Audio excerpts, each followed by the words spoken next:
Vamos pelas mãos. Good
morning, everybody. I don't know. It's fine. We can use this microphone. So once again, good morning. My name is Lucas Zachilas. I'm working for Cedefop. I'm the head of the department for VET and qualifications, and I will be your moderator today. It's an event that we traditionally organize, Cedefop with the presidency that is in the specific semester in charge of the European Union. And that is why this was the Hungarian turn, and we are really happy to host this event, also having a very interesting topic, because the topic of the event is VET and higher education partnerships towards excellence and inclusive growth, something that is actually one of the hottest topics in the political agenda. But before outlining the format of the event and the presentations that will follow, I'm glad to present and to give the floor to the ambassador of Hungary in Belgium that managed to be with us today. So I give the floor to Ms. Katalin Molnar for the formal opening of this event. Thank you very much. Thank you very much. Good morning, everyone, ladies and gentlemen. Just a small precision, because I'm only ambassador to the EU and deputy perm rep, so I'm the Coreper 1 ambassador. My colleague, who is the ambassador to Belgium, would be offended by, but if I take his title. But it's a real great pleasure to welcome you all at this event, at the Cedefop Seminar Brussels. I learned it recently that this tradition exists, that each semester you organize it together with the rotating presidency. So knowing this, the importance what you are doing, and the importance the cooperation and the knowledge sharing means for us, it's then an even bigger privilege to host this event. The Hungarian presidency, when we started to set up the program earlier, let's say a year ago or even earlier, there was one leading principle for each and every field, that we need to have an open mind, and we need to do the program, to shape our presidency program, by consulting the relevant stakeholders, and be it industry, be it for the education, for the VET system or the universities, because shaping a presidency program, especially if you put enhancing EU's competitiveness as a #1 top priority of your presidency, cannot happen in isolation, and it cannot be figured out in an office somewhere in Budapest ministries or here in Brussels. So that's why we put during the preparation and during the execution phase high importance and emphasis on stakeholder consultation, on knowledge sharing, because that's how we think we should enhance the EU's competitiveness. This presidency priority is a horizontal one. We try to do something on competitiveness in each and every council format. And in the format of education, we choose the topic of strategic partnership. So I'm very glad that you will discuss this topic in great detail today. Our colleagues dealing with the education in the working parties, they already shaped a very good council conclusions on strategic partnerships.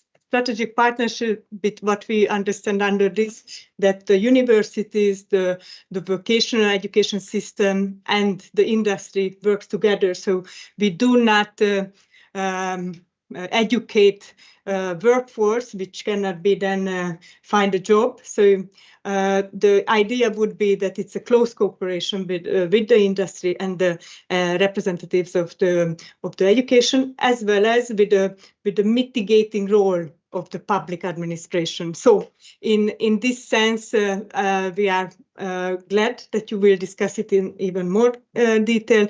And, you know, we also have to pay attention to the fact that we need to be able to adapt our workforce to the challenges of the future. And in that sense, I think exchanges best practices, be it the ones of the Hungarian ones we are trying to focus on innovative form of trainings or microcreditors or flagging certain skills needs. This is important to have a good discussion about it. And we also think that for the digital and green transition, which the EU has to face, hopefully not in opposition to competitiveness, but to together and leading to the same aim, that cannot happen with a very well-trained future workforce. So whatever can be discussed on this topic is more than welcome. And I would like to wish you for the whole day today a fruitful discussion, and looking forward to read the result and hear the briefing of my colleagues about the fruitful exchange. Thank you very much for being here.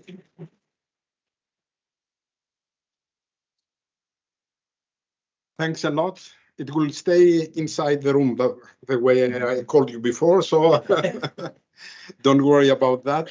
And now we are moving, actually, we will start the agenda of the event.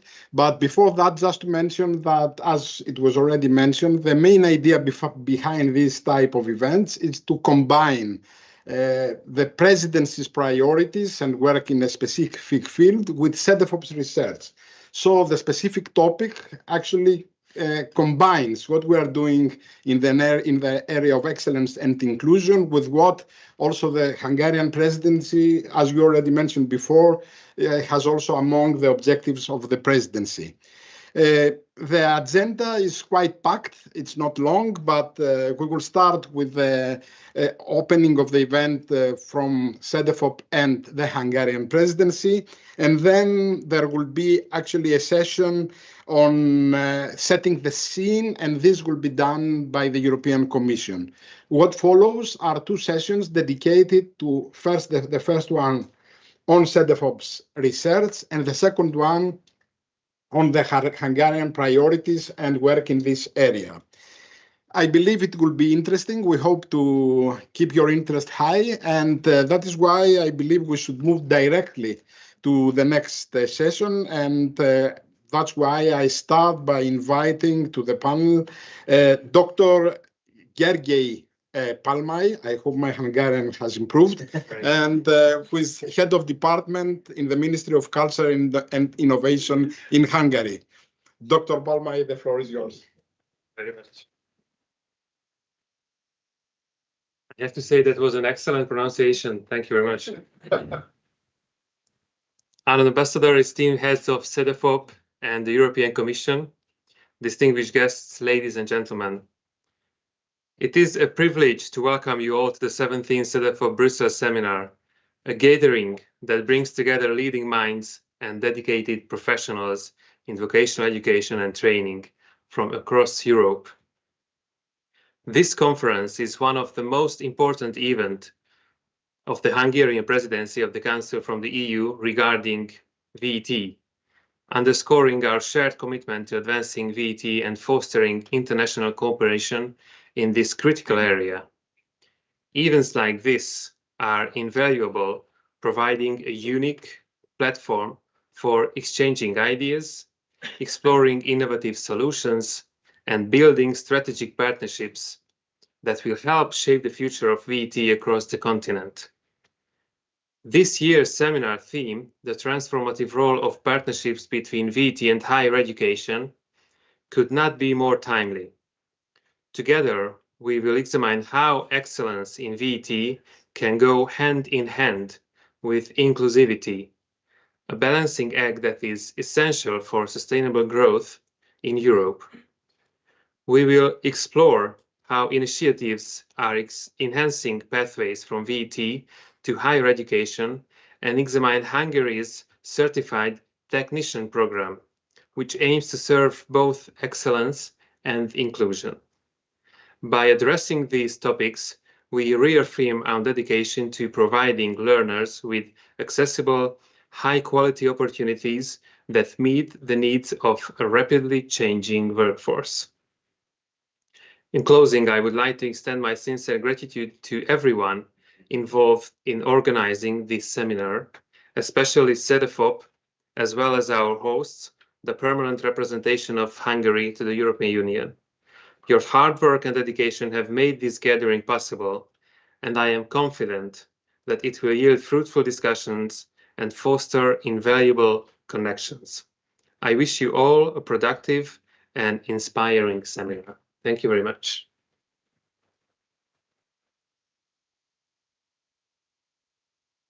Thank you. And now I give the floor to Cedefop Executive Director, Mr. Jürgen Siebel. Jürgen, the floor is yours. Thank you. Yes, also a warm welcome, Madam Ambassador, distinguished guests, friends, people online to this 17th edition. For me, it's a great pleasure because there's also kind of a personal circle that closes today, because before I joined the European Union institutions, I was working in the private sector in a large German multinational company, and one of my tasks was to bring vocational education training centers to our regional companies. And one of the first where I got engaged was in Hungary, actually building a training center and also working together with government institutions at the time. So it's a bit of a circle, a personal one. But today we shouldn't speak about me. We should speak about this seminar. And it's organized, was already said, with the rotating presidencies always. And what we try to do is really build on the research that Cedefop produces and address relevant European debates on education, training and employment. Of course, during a presidency, there are the respective priorities that we can combine, as was already said. So today's seminar will focus on the pivotal role of strategic partnerships between VET and higher education, and it will, of course, explore the connected objectives of excellence and inclusion within European VET systems. And this we also see, like Mr. Palmay already said, is a crucial enabler for inclusive growth. For Cedefop, this event is an opportunity to show the initial results of its current research project on VET excellence and inclusion, which seeks to deepen our understanding of the interaction between those two objectives. And we will also shed light on how national VET systems approach these two connected objectives, particularly through the national implementation plans, or NIPs, NIPs, for which Cedefop does the progress monitoring in the EU member states, and our sister agency, the European Training Fund, does in a couple of additional neighborhood states. And by the way, it's also no wonder that we find these two objectives, excellence and inclusion, in the NIPs, because excellence and inclusion have been at the heart of the European VET policy debates. You find them in the VET recommendation and Osnabrück Declaration of 2020, and that that's what the basis was for the national implementation plans on these EU priorities. So drilling down today, we aim to answer questions like how are concepts of excellence and inclusion being interpreted and understood at national level? How can working on the EU priorities improve VET pathways into higher education? What is Hungary's certified technician program all about? And how can it serve inclusion and excellence? Our work in this context provides for a better understanding of the overall direction of European VET and what it implies for the future. And voila, if you look at it, we can say, thankfully, that European VET is far from being marginalized and it's becoming of increasing relevance to the labor markets and societies that it serves. So that's good news, right? But we still think that this is not enough. In many European countries, VET policies emphasize the increased need for specialized VET skills at the highest possible levels of performance. That is, of course, the excellence dimension. At the same time, VET systems must address mixed groups of learners with diverse needs and motivations, and that would, of course, be the inclusion dimension. It's also interesting to see that policy debates on the current and future role of VET often revolve primarily around changes in future labor demand. Although there's extensive research on how workplaces and work organization have changed and may change in the future, we know surprisingly little about whether national policy documents actually reflect and combine excellence and inclusion, not to mention whether they complement or contradict each other. So VET is also increasingly addressing the need for advanced vocational skills and competences in the labor market. So think higher VET, the bridge that we're going to look at today. But the question then remains: is higher VET, focusing just on these higher skills, or is it also providing individual progression? Think, access to managerial competences later in life. Our current work, which attempts to find answers to these questions, covers, as I said, the member states plus Iceland, Norway, and the UK. And by monitoring the implementation of the EU priorities across these countries, Cedefop analyzes current progress, but also identifies emerging trends. And this research helps us shape the evolving framework for EU cooperation in VET, emphasizing both excellence and inclusion. So this seminar today will provide for in-depth discussions of our findings. We'll also use, polls, lively exchanges, hopefully. So all it actually takes for all of you is to engage in these discussions. I'm looking very forward to that. And so let me close by saying, let's go for VET and higher education partnerships together. Thank you very much.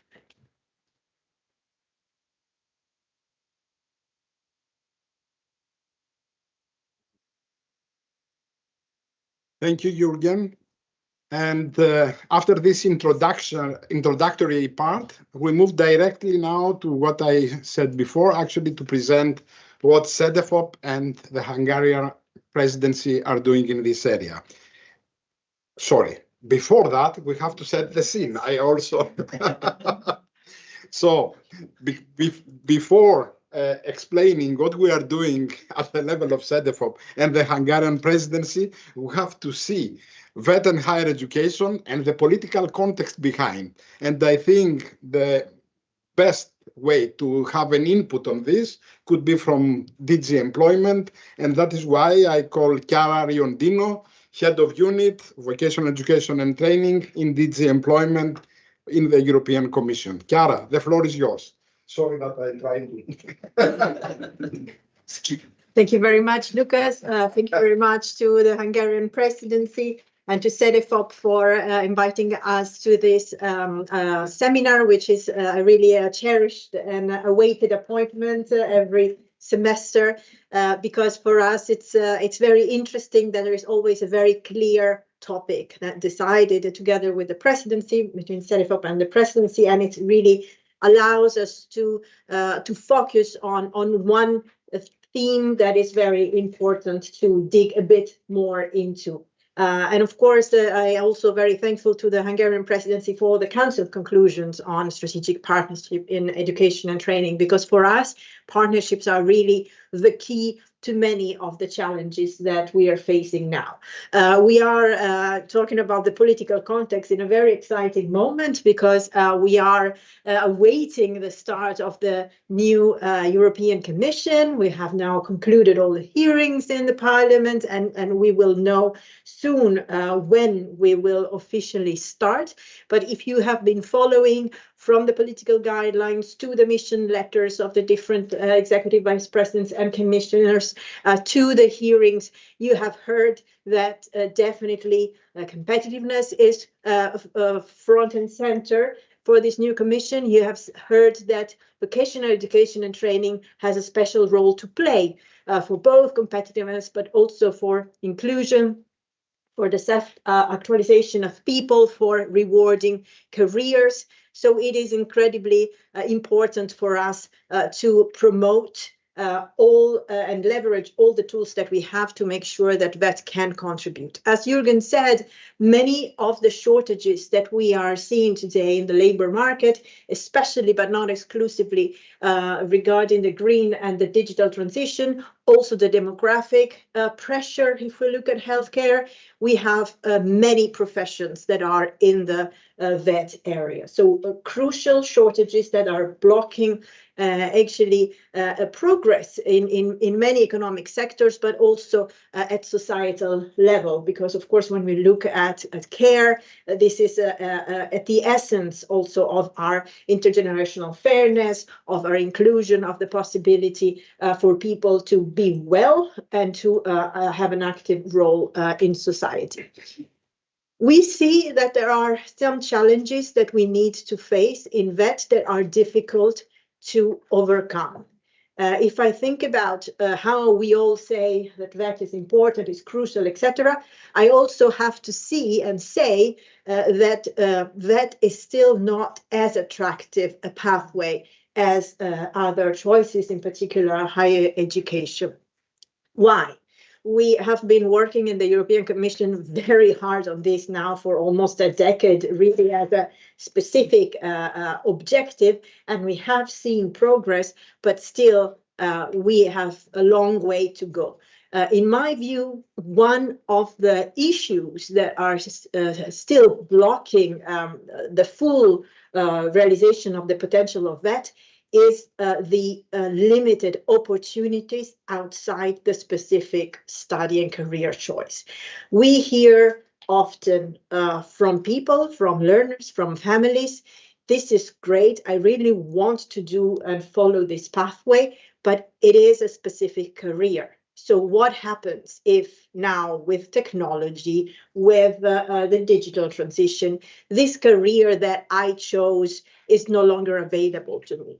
What happens if I have spent years, 5 years, 8 years studying for a specific profession, and this changes so much that I am left asking myself, where do I go? So in this sense, broadening the impact or options that are available to students, it would be very important to make it a more attractive career. And I think in this context, partnerships with higher education in particular, but also more broadly, would help, because it would already give a clear connection, a clear pathway, and explaining that people can start in VET, can end up in higher VET, or can end up in higher education, can go to the labor market, then can go back to further training. This is, I think, what we need to work on, making different learning choices available to people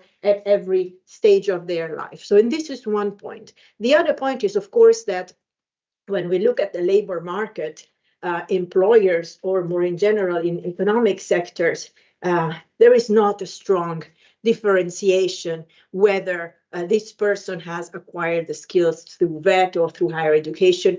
The requests are becoming very similar. Employers do not want higher education graduates who have zero practical experience. They all look for people who have work experience, tangible, concrete skills. So we see that also in higher education, there is a tendency to open more to work-based learning, traineeships, cooperation with industry. So we see that the two types of education are coming together. We see that there will be very good synergies if we could facilitate also teachers to move freely between the two sectors, industry to cooperate with the two sectors. And of course, if we look specifically at the more innovative subject field in innovation, we can see that University of Applied Sciences are very much a hybrid player in this field. And we see that there is good synergies to be made when we look at the whole pipeline of innovation, even at research level, and how this can feed back into the more practical or lower levels of education. So we really believe that partnerships are the key to many of our challenges. And maybe I will conclude by referring to what for us is an excellent model of these partnerships, which are, of course, the Centers of Vocational Excellence. This is a project that I started back in 2019 as a pilot and now as a flagship in the Erasmus Plus program. And here we really see cooperation between VET institutions and higher education institutions, research institutions, and of course, business and public authorities. We see it in action, and we see that it really provides excellent results. Everybody contributes with what they know best, but everybody then takes away the whole package. So we really think that this is a very successful and effective project, and we will try to continue to boost this impact and its scope. And hopefully this can be also a model, not only for those projects that we managed to fund through Erasmus Plus, which unfortunately are only a small part of the appetite that is there, because we see the applications growing every year. But we hope that this can also be a model that can be realized at a national level. And we see that it is done with the Recovery and Resilience Fund, with the ESF Plus, because it's a model that works. So this is our commitment, and we look forward to continue working with the presidencies, with the council, with Cedefop, and all of our stakeholders to make this model work in practice and more widespread. So I look forward to the discussion. Thank you very much, and back to Lucas.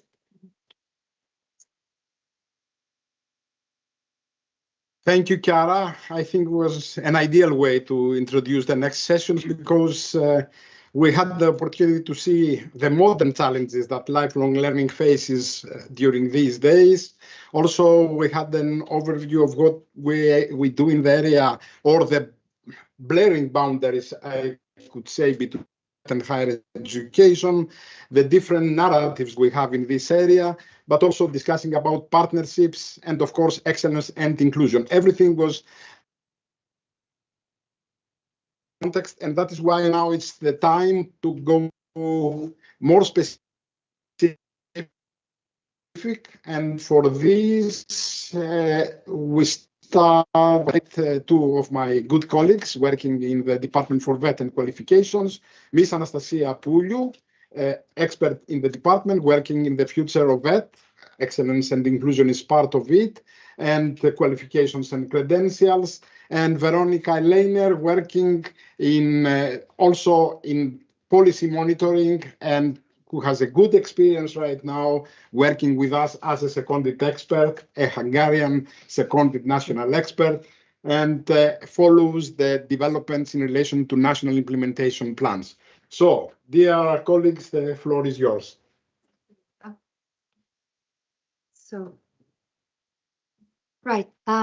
Thank you very much, and thank you for giving us this opportunity to present Cedefop's research in this topic. We believe that it actually is at the core, let's say, of this discussion, is specifically very much related to the Hungarian priorities.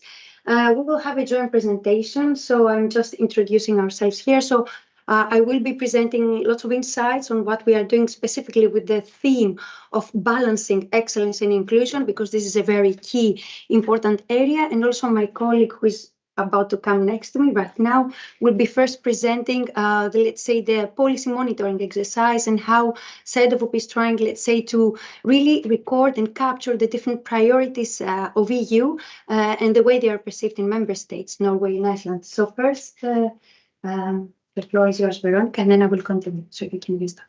Thank you very much, Anastasia, for the introduction, and welcome all of you, my former Hungarian colleagues, and of course all the rest of you. I'm glad to be here to discuss inclusion and excellence in VET. I will start my presentation with the European framework on VET, and then I will introduce and give an overview of the measures that are being implemented under these priorities. And then I will describe how Cedefop performs this integrated monitoring process on countries' implementation on these measures, including data collection, the publications Cedefop produces, and also the platforms Cedefop shares with the stakeholders. So first, the European cooperation framework in VET began with the Copenhagen process in 2002, and it has throughout the years evolved through different initiatives and communiques to its current framework with the 2020 Osnabrück Declaration and the Council recommendation on VET. These together form the framework of EU and national VET policies up until 2025, and also extending their effect until 2030. Many measures have an effect until 2030. The countries submitted their national implementation plans in 2022. This was to outline how they plan to align with the EU directives in the field of VET, and Cedefop started its monitoring process regarding the implementation of these priorities in VET. Here are the priorities which all of us before were talking about. I will not go through them, just mention them very thoroughly, but these priorities and this integrated framework is in the center of Cedefop's work regarding the monitoring of the implementation. The VET recommendation sets out the priority of agile VET that adapts to the labor market, to the evolving labor market. It also sets out VET to be flexible and support lifelong learning and progression opportunities to students, to learners. It also sets out excellent VET driving innovation, and especially in the field of the twin transitions, digital and green transitions. It also sets out VET to be attractive and encourage students to choose the VET pathway in its digitalized and modern environment. It also promotes inclusion, equal opportunity for all, and VET should also be quality assured, which means that it should continuously improve. As you can see, there is a dedicated priority to both excellence and to both inclusion, but it does not mean that inclusion and excellence fall under these single priorities alone. This framework is interconnected, and each priority has a part in making that excellent and inclusive. Osnabrück Declaration I will not read out loud to you, because as you can see, they have a very similar framework, but with its unique focus. So it's also resilience, excellence, quality, inclusive, sustainable, green, but of course with a unique focus. On the next slides, we will focus on how measures are implemented in countries which serve to achieve these goals of agile VET, flexible VET, and all the priorities under the EU framework. I will also not read these out loud, but only highlight those that connect and relate to inclusiveness and excellence in VET to show you what I just said before, that these are not single priorities, but interconnected goals that run throughout the whole framework. And I will also relate to the Hungarian context, which will be more detailed, in more detail explained by our Hungarian partners and colleagues. For example, under Agile VET, you can see that work-based learning and apprenticeships contribute to achieving this goal. And it was also pointed out by Chiara before. And in Hungary, in the Hungarian context, in the Certified Technician Program, a Cedefop analysis identified the companies that provide practical training to learners. They are a very important part of the partnership between higher education, between the upper secondary VET provider and this training provider. But they do not only contribute to an agile VET, but they also contribute to an excellent VET. So this priority also is connected to VET excellence. The next priority, flexible VET in Hungary, is very closely connected to inclusiveness. As flexible learning pathways in Hungary, as Cedefop analysis identified, is planned for those students who struggle in traditional school environments and are endangered by dropping out. Flexible learning pathways help to include them and re-include them into vocational education and training. So flexible VET is also very interconnected to the topic of inclusion and excellence. Quality assured VET, I don't think needs to be explained, as quality relates to all the priorities, is the core in all VET priorities, and its connection to excellence and inclusion is obvious. Attractive VET we see as the next point, and one of the measures is to further develop higher level qualifications in the VET program offerings. This also happened in Hungary when in 2019 the VET system underwent the comprehensive system reform. The two major VET pathways which are offered in Hungary, one of them is the technician program.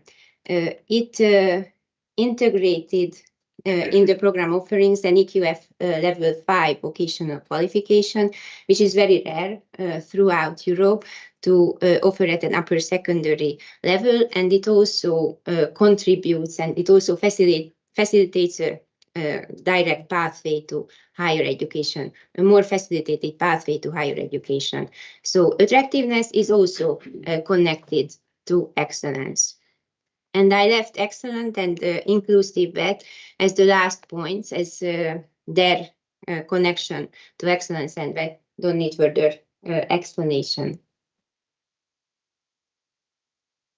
Now I will go on to show you a little bit Cedefop's integrated approach to monitoring the implementation of these priorities. As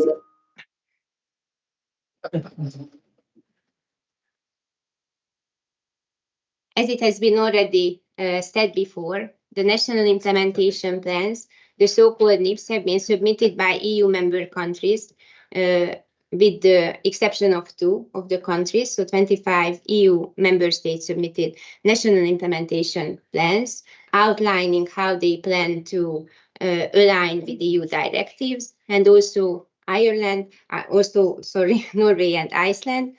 And the candidate countries, Norway and Iceland, commit to Osnabrück, while the EU member countries commit to both frameworks. So the Council recommendation on that and the Osnabrück declaration. How does Cedefop collect evidence on the implementation of these measures in these countries?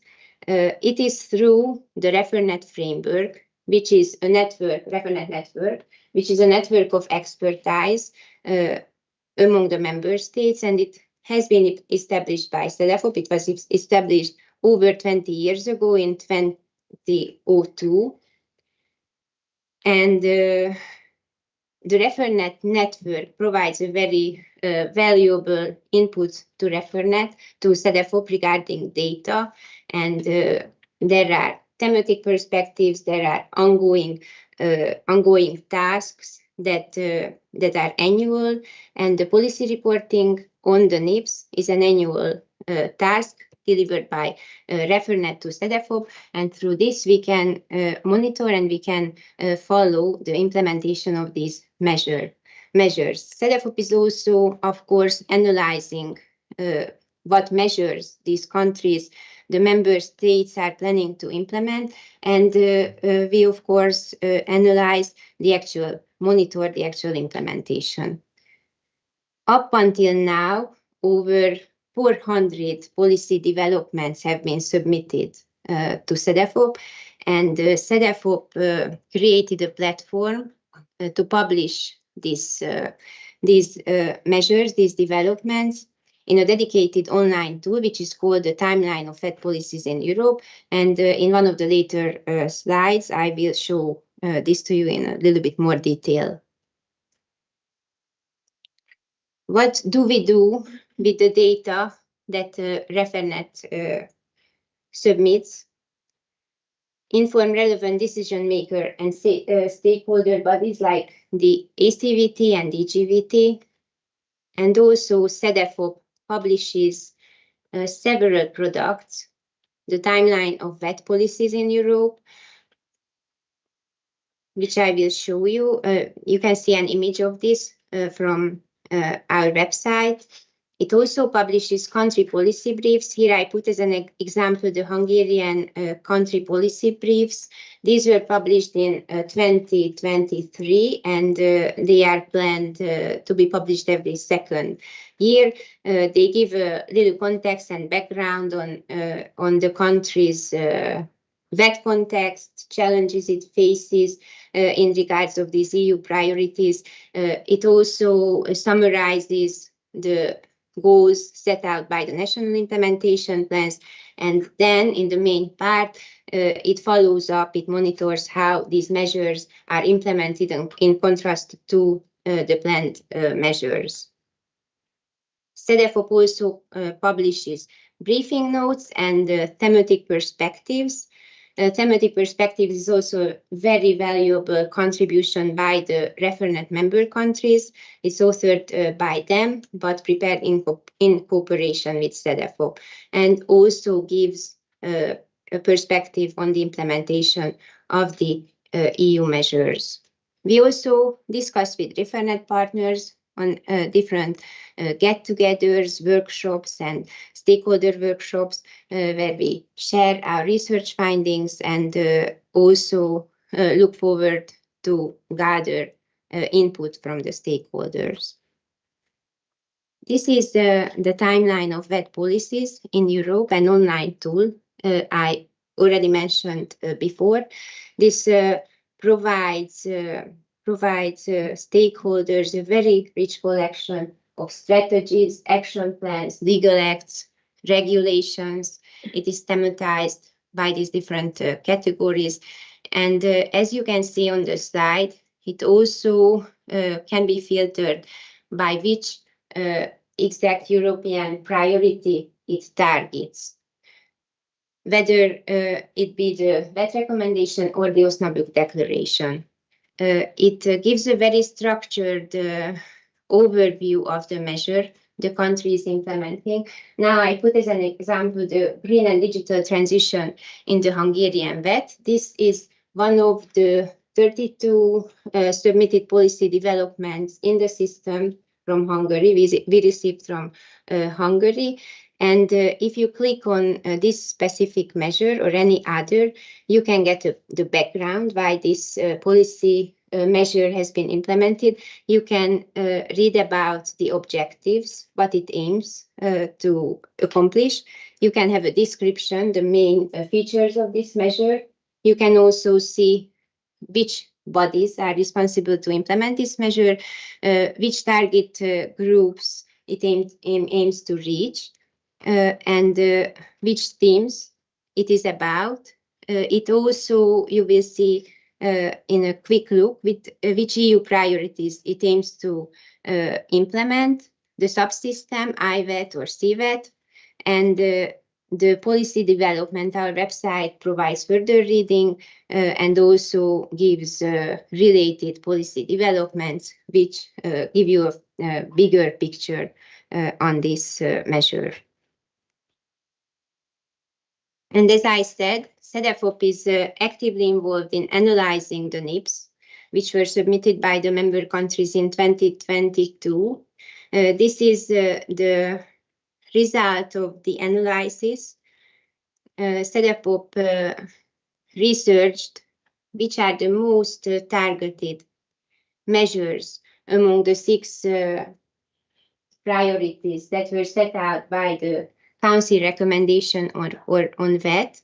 And the result is that it's the agile VET and the attractive VET, while innovative, excellent VET and inclusive VET follow closely. And the least addressed priorities are flexible VET and quality assured VET. And of course, these plans are very important, but Cedefop also follows up on the implementation of this measure and also analyzes whether the measures which are put in action whether they align with these plan measures or not. And if you would like to find out about those results, whether do they match or not, please follow Cedefop's work on this research, on the policy monitoring, and please check out the publications Cedefop publishes on its website, because it is available there. And now I will ask you to take out your phones and engage in Slido question we prepared for you.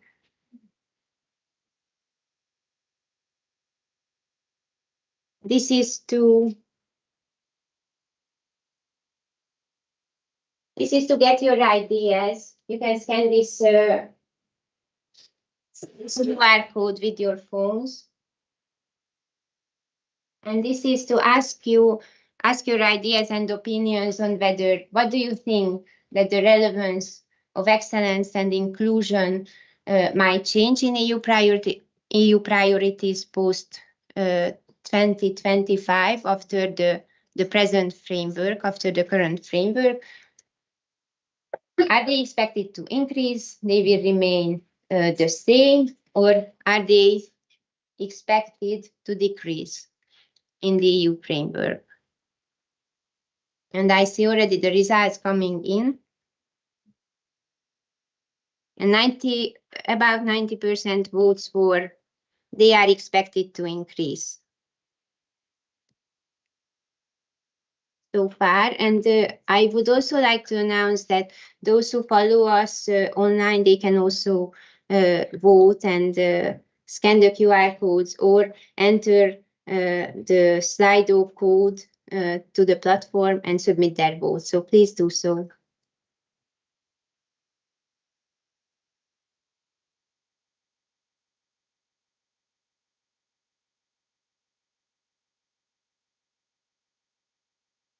Okay, I think I can call it a final result that the big majority of you listening to this seminar think that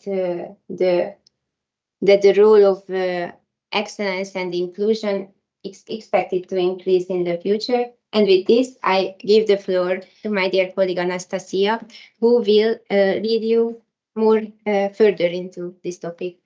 Thank you, Veronica. It's good that we see some activity happening also with the Slido. And dear participants, online physical ones, please remain with your mobile phone open, because I will also ask you somehow to also use Slido and interact with us. As hoping that until now you have been, finding the insights shared quite interesting. So what Veronica just mentioned before is very important because it actually sets the scene, the context upon which Cedefop is also trying to explore these concepts of excellence and inclusion. So one thing is the EU priorities, how countries, how member states report on these priorities in their national implementation plans, right, in their national context. But what we also see from the research side, because Cedefop does a lot of research. And our research dates back in time. And actually what you see here in the slide is what I'm currently presenting, which is the third project, actually builds on two previous very important research strands of work. What we did back in 2015, we wanted to explore really the direction of VET, let's say the travel, the journey that vocational education and training had to take across time. And that is why we developed an important study that was called The Changing Nature and Role of VET. How VET is perceived, what is the position of VET with the overall systems in Europe, like compared to general education, to higher education? Is it really of esteem? Does it have like the status, let's say, I don't know, like a very positive and good image? Is it that attractive if you compare it to other systems of education? So this was, let's say, the first round of work. We further continued in 2020 with a, let's say, next research work that was called The Future of Vocational Education and Training. But in order for you to understand it, what we wanted to do is actually look back, to look ahead. The idea was to examine what the past is telling us, how vocational education and training overall is developing, in order for us to understand the future and even develop future scenarios for VET. And lastly, within, let's say, the bigger context and in the development of future scenarios, we saw that different pictures and images of VET were emerging. For example, I remember back in Vienna in 2018 when we had a very flagship conference attracting 400, 500 people. I think, Lucas, you're still there nodding your head.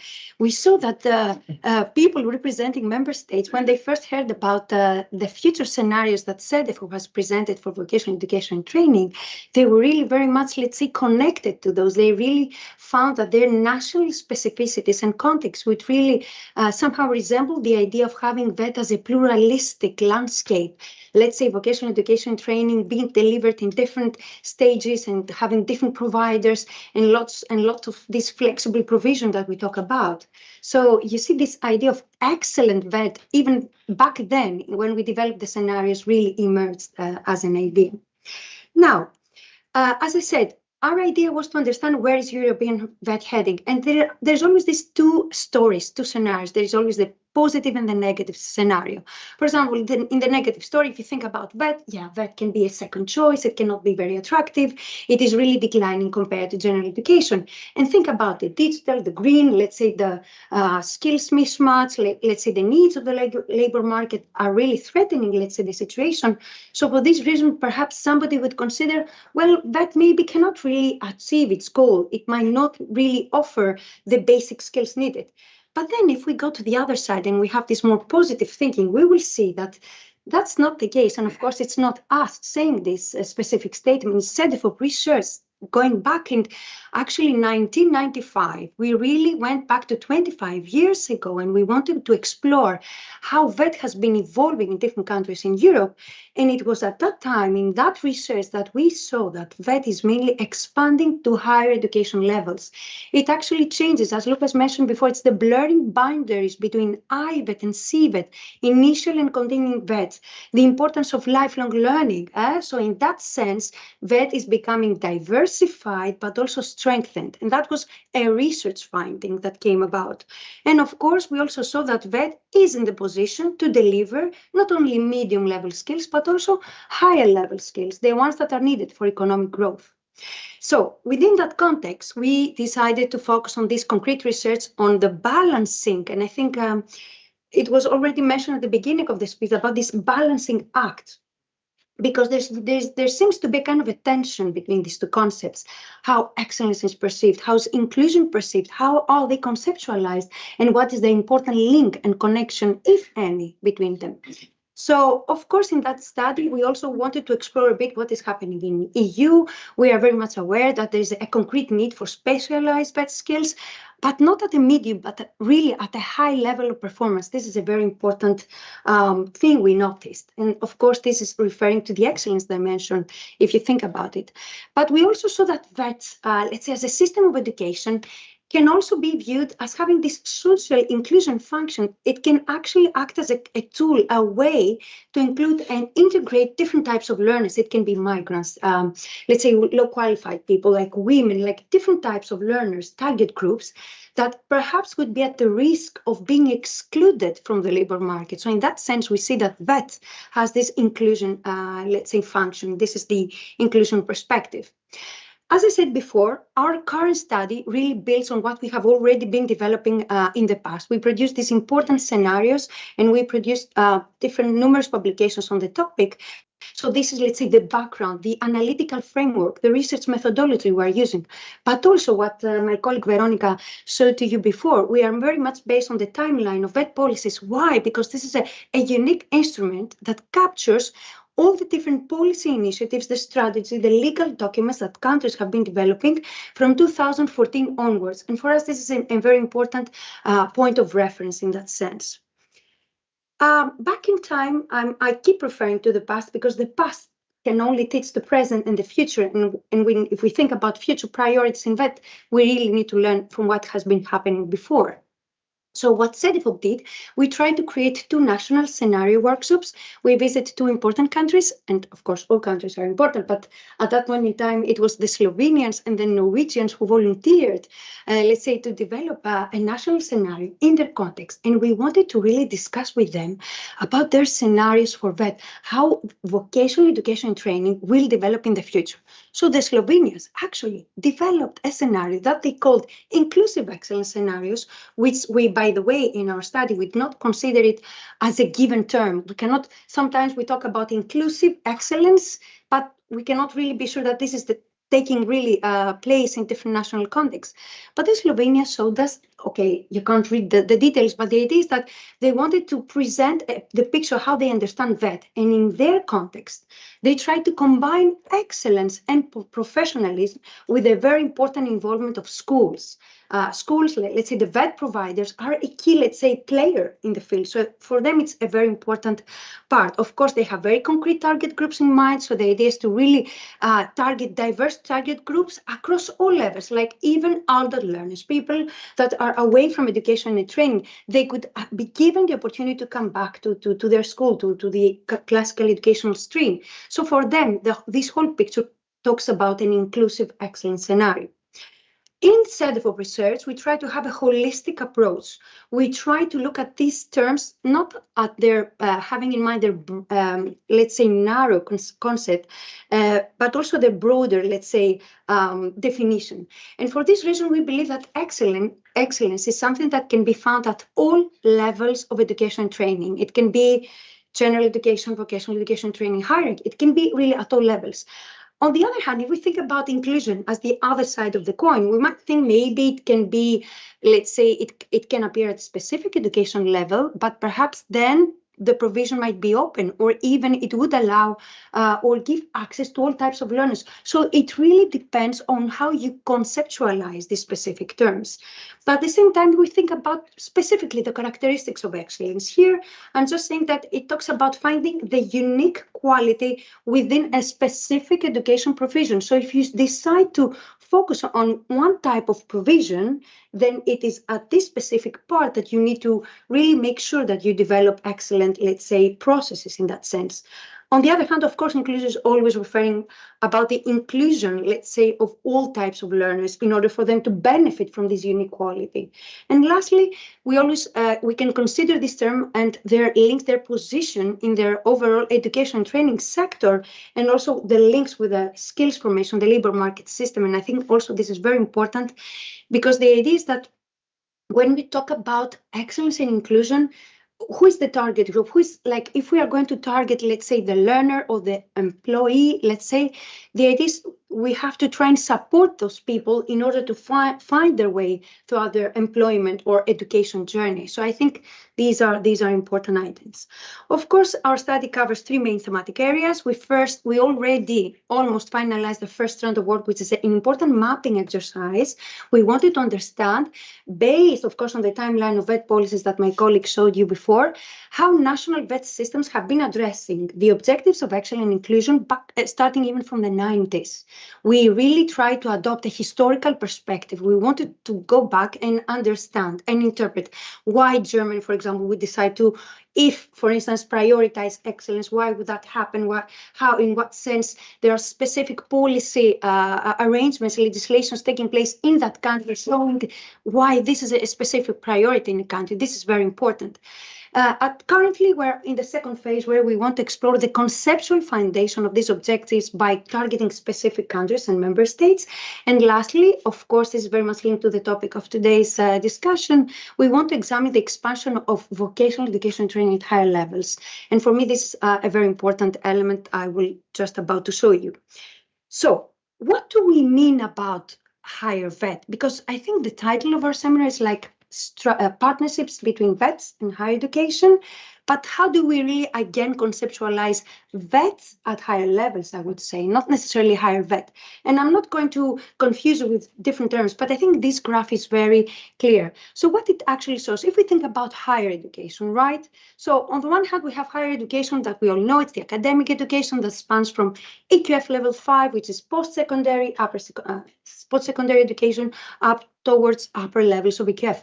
But we also see there are other parallel strands flourishing, developing. Of course, I'm referring to professional higher education, which can still be inside, let's say, the European higher education area. But of course, we also see elements of vocational education and training taking place, let's say, outside European higher education area, the Bologna cycles, but still inside the EQF process. This is a very important element.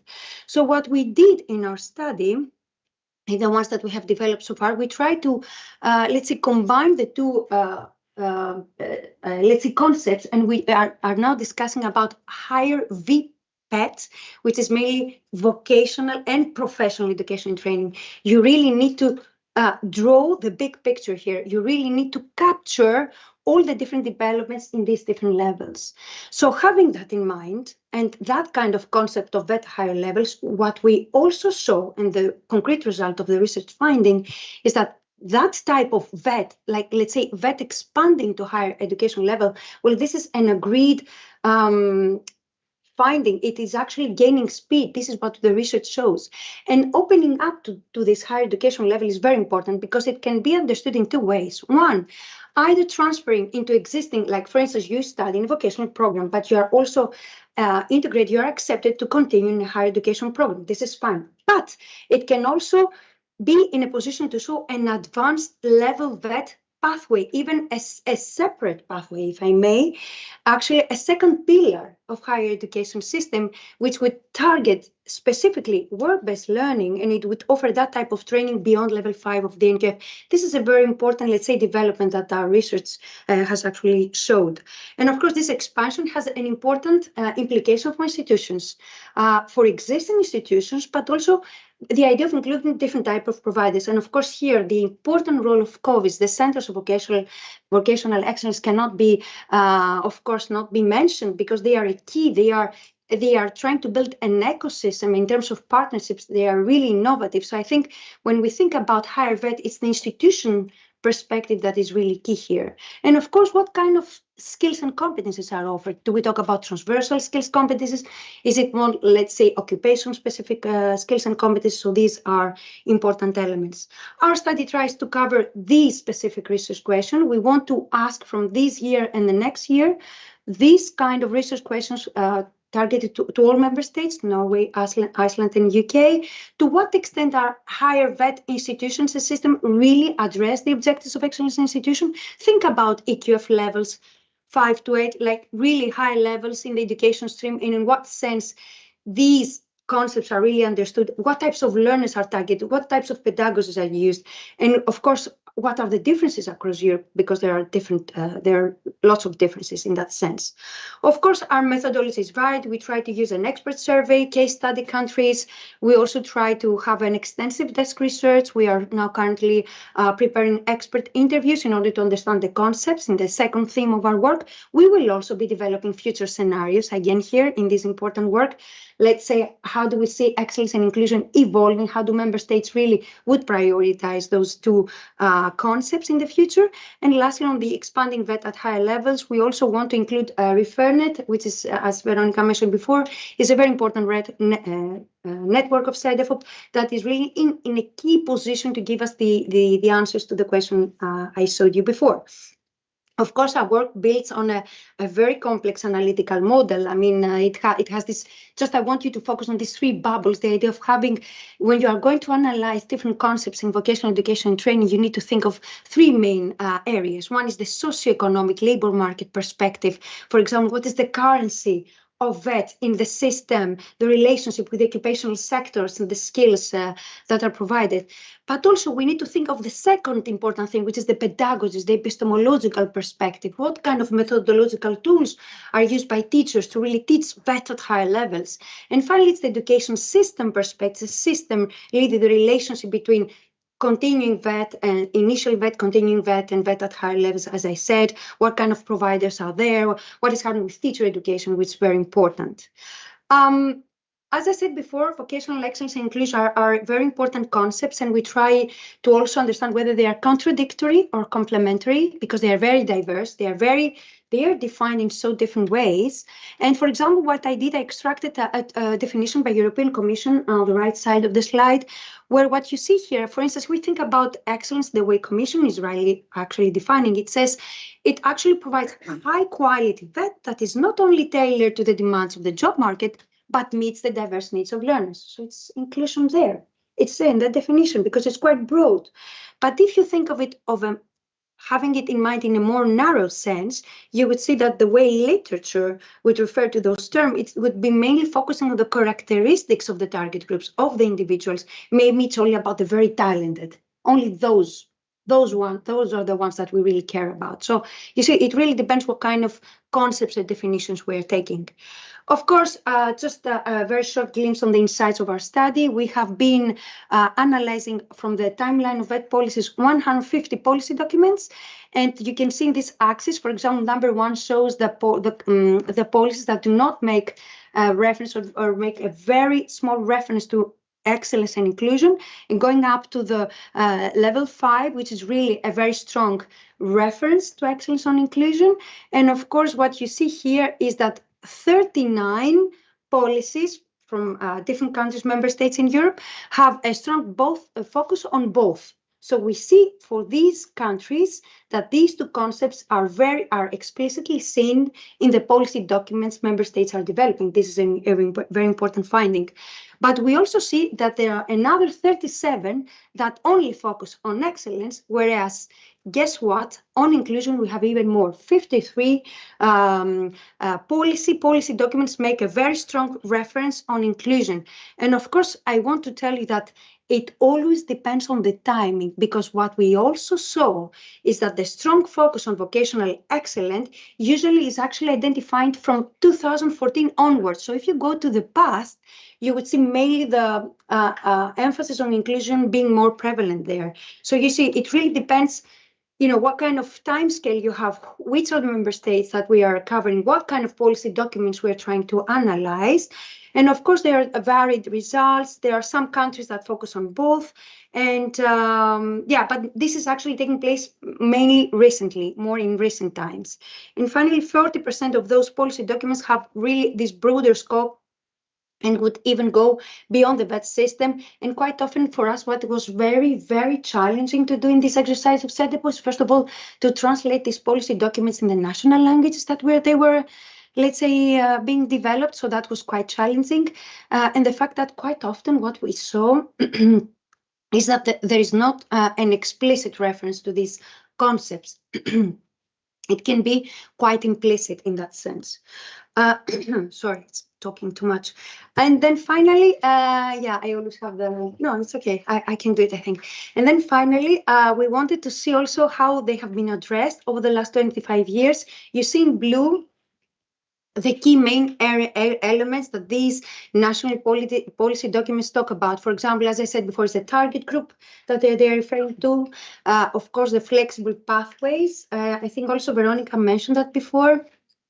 I think the flexible provision is very important. The idea of giving also access to all types of individuals.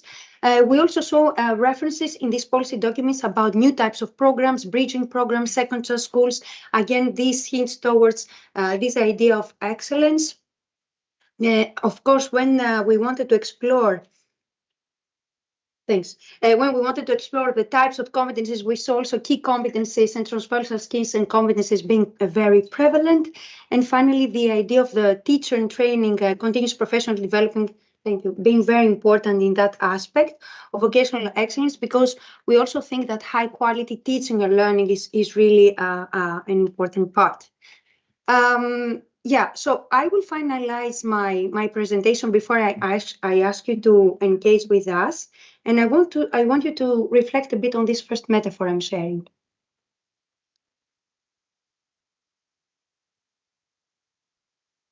Can excellence and inclusion be considered as two sides of the same coin? And then afterwards, I would like to ask you to vote, because I will be showing you 3 metaphors. I want you to vote on your most preferable one. So, are excellence and inclusion two sides of the same coin? What do you think? Just think. It's a rhetorical question. And I will give you the opportunity to reply to me with a slider. So if we think about it, like a coin can actually show at the same time the two sides, right? Which actually shows that these two might coexist. But can we actually see the back side of the coin? Can it be really a very good metaphor? Is it maybe static? Or, yeah, just for reflection. Second metaphor, maybe we can even think about this communication vessels metaphor, where one vessel has a specific liquid and then the other one, again, a different type of liquid, but they are both at an equal level. So again, we can see the interaction. This is really a very important connection that, I mean, you cannot really lower the liquid in the one because you might lose it. Also, you might have more liquid at the other side. So if we think that this metaphor might be also nice because it talks about communicating vessels, really connected vessels.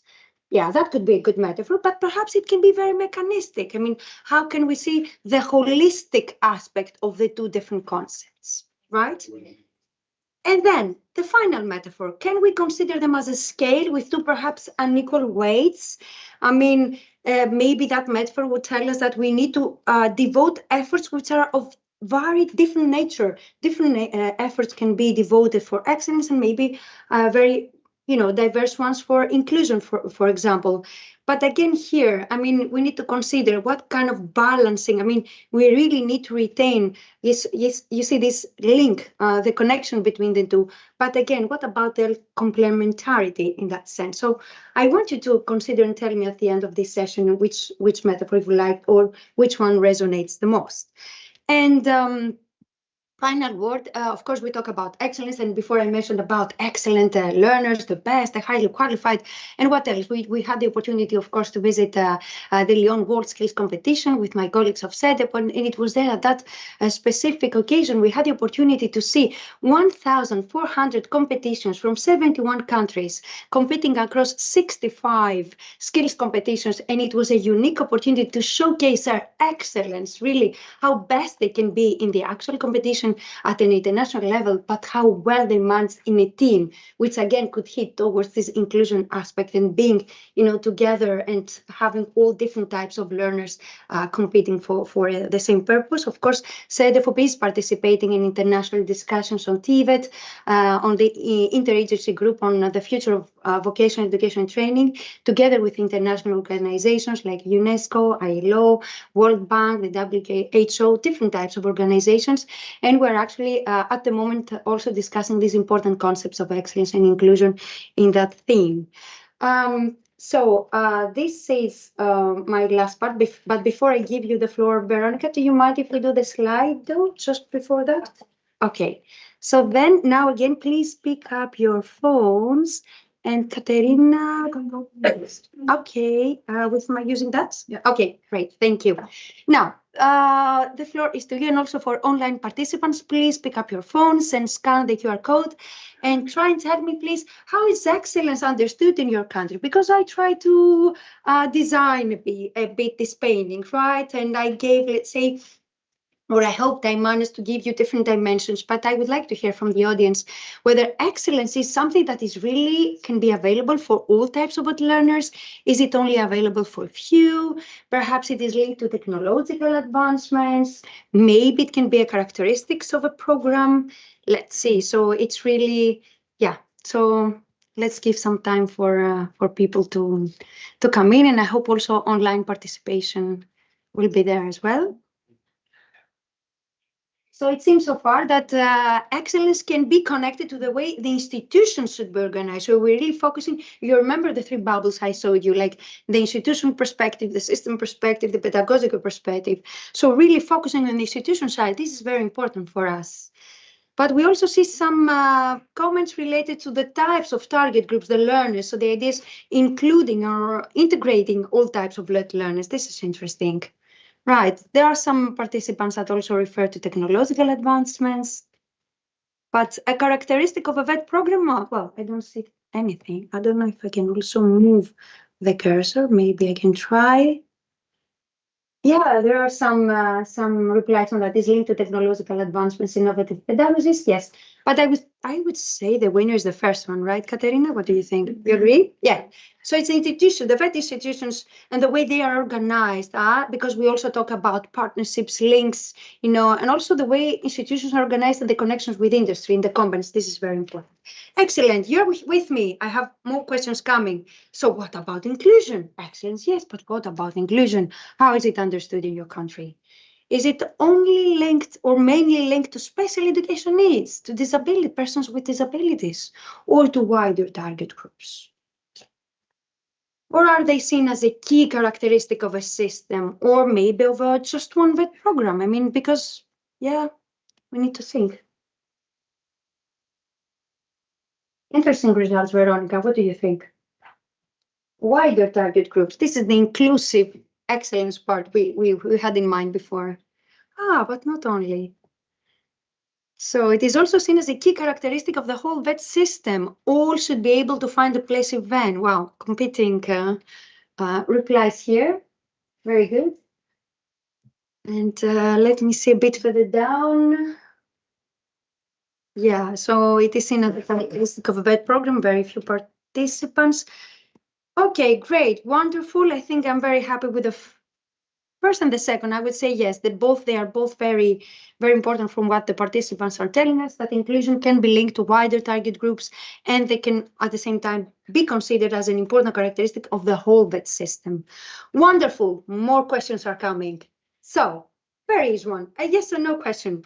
Are these concepts linked in VET policies in your countries? Please, I would like you to reflect from your national context, the countries you come from, or maybe that you are aware of. What do you presume, suppose, or perhaps what you know? So let's see. So we already have a strong yes here, 67%, but yeah, that's interesting for your work, I understand, Veronica, the links with the VET policies. It is interesting, and also the result is interesting. And also, so far. Yeah, exactly. So 72% of replies are telling us that these concepts are linked in VET policies. That's what we also try to see with the monitoring exercise we did with our study. But of course, as I showed you from the 150 policy documents, we have 39 completely focusing on both, and a bit more on inclusion and a bit less on excellence, but again, depending on the time. And then my final question, Jürgen, you are with me. You are always very interested to see all the results, I'm sure. So last question, do policies on excellence and inclusion contradict or complement each other? This is my favorite one. And think about the metaphors I showed you. Are these two concepts linked or are they apart? Or what do you think in that sense? Complement. I think you have a big influence. I think so. Bias. You made them biased. Please, I don't want to. No, if you really think they are not, to say contradict. Yeah, let's see how it goes. Well, Just a big influence. So, yeah, you see, 81%, okay. And 19%, of participants and the replies are telling us maybe they are contradicting. Well, this is okay. And what about your favorite metaphor? Please tell me now, this is the moment now. Did you like any? Do you think that they resonate with the way these concepts can be perceived? Anyone? Don't be shy. The balance. The balance. The scale, eh? The scale with two unequal weights. Yes, I like that too, very, because it really shows this delicate tension and balancing between the two. Excellent. Thank you very much for this important part of our session. The last word is for Veronica. I will now go back to the slide before we have our well-deserved coffee break. Just put it in the full slide. Thank you, Anastasia. Wait. Okay, there. Yes. Yeah. Thank you. I will not be long before the coffee break. I would just like to draw your attention to Cedefop's publications on Hungary in relation to the presidency role it's taking. Cedefop produced 3 of these publications: Vocational Education and Training in Hungary. This is a short, comprehensive description of the VET system of Hungary within its economic, social context, describing the main features, system developments and challenges.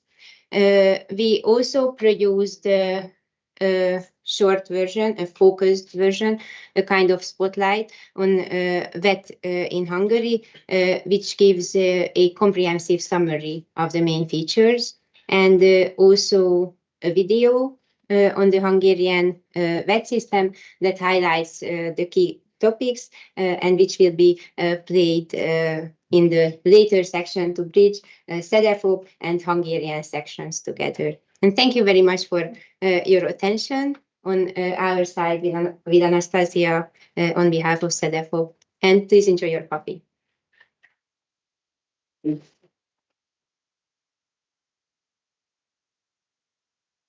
15 minutes. The coffee break is 15 minutes. Okay.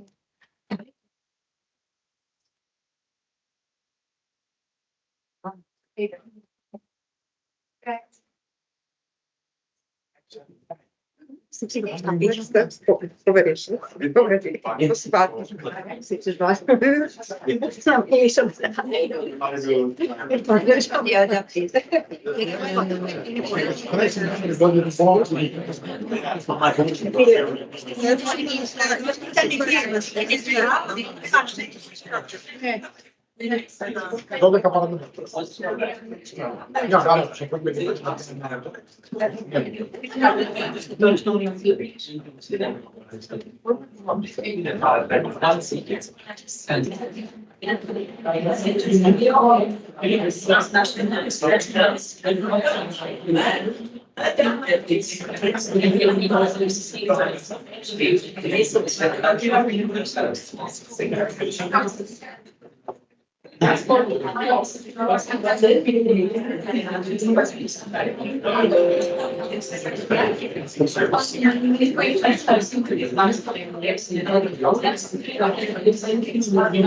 Portasse il grito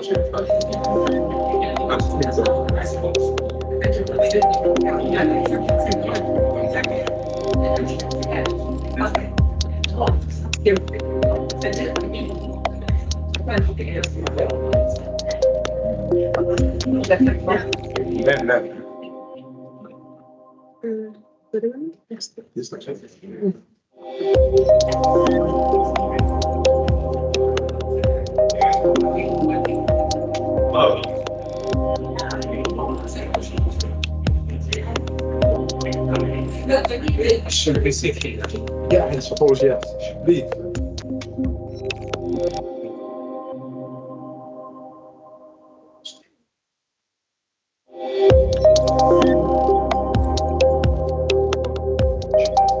I can definitely.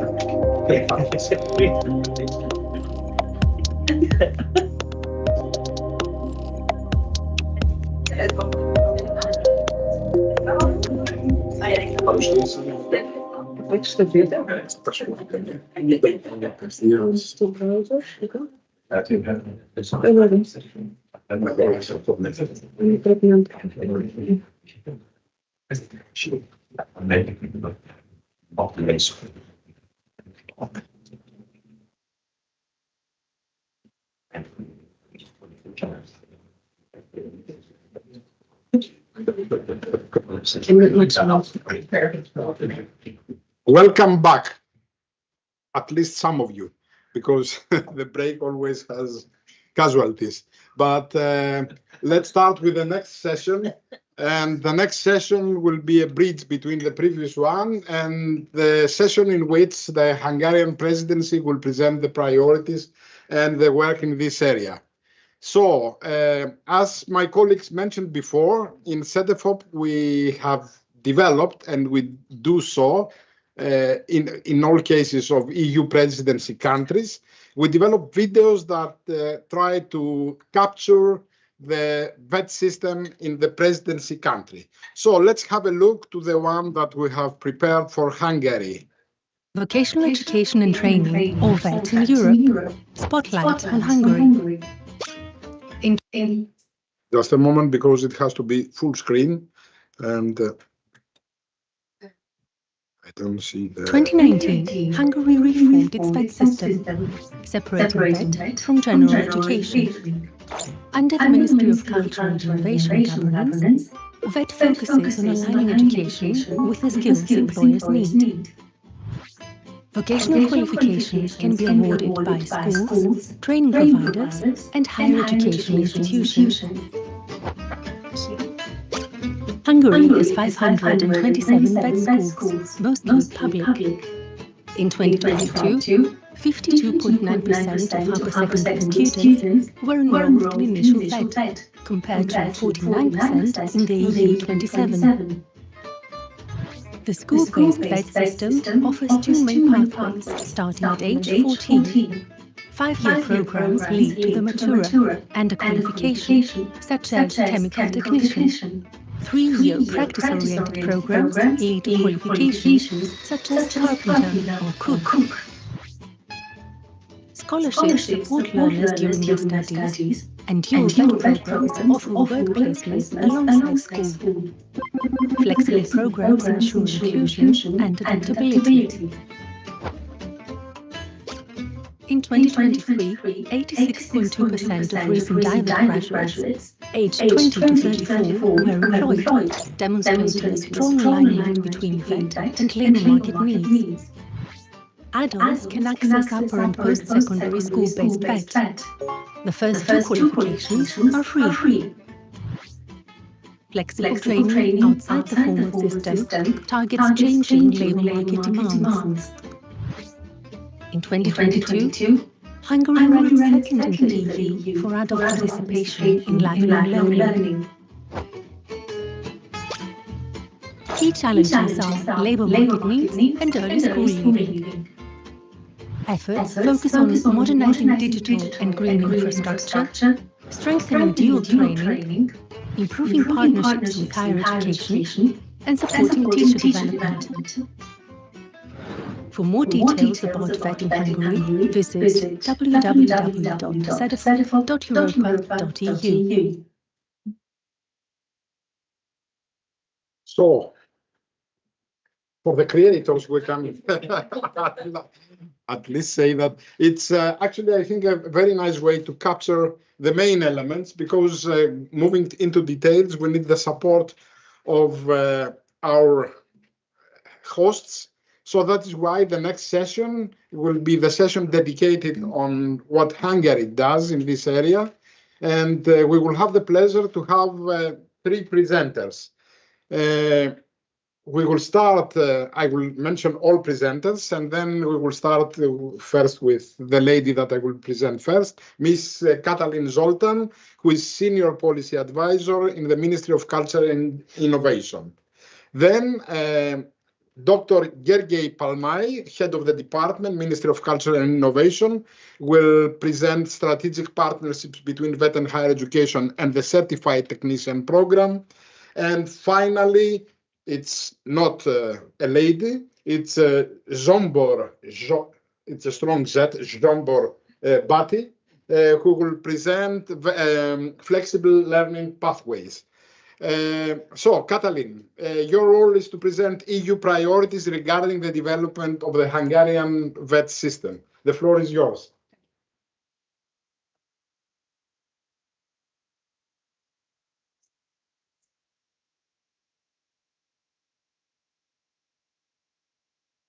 Yes, thank you very much for the floor and for the opportunity to present actually what led to strategic to our presidency focus theme, to strategic partnerships, and within partnerships, partnerships of vocational education and training and higher education.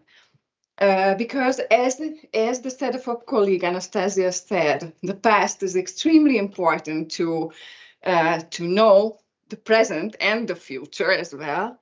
And therefore, I am going to talk to you about how European VET policy informed and inspired our national Hungarian VET policy before the creation and the conceptualization of our national VET strategy, the strategy 4.0. So I will be talking about a bit of the years of 1917, 18, and 19.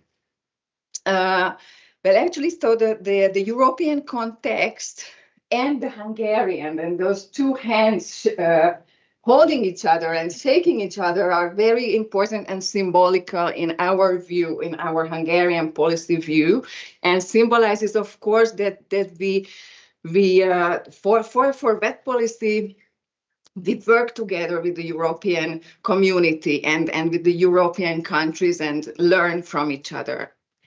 And so, European context.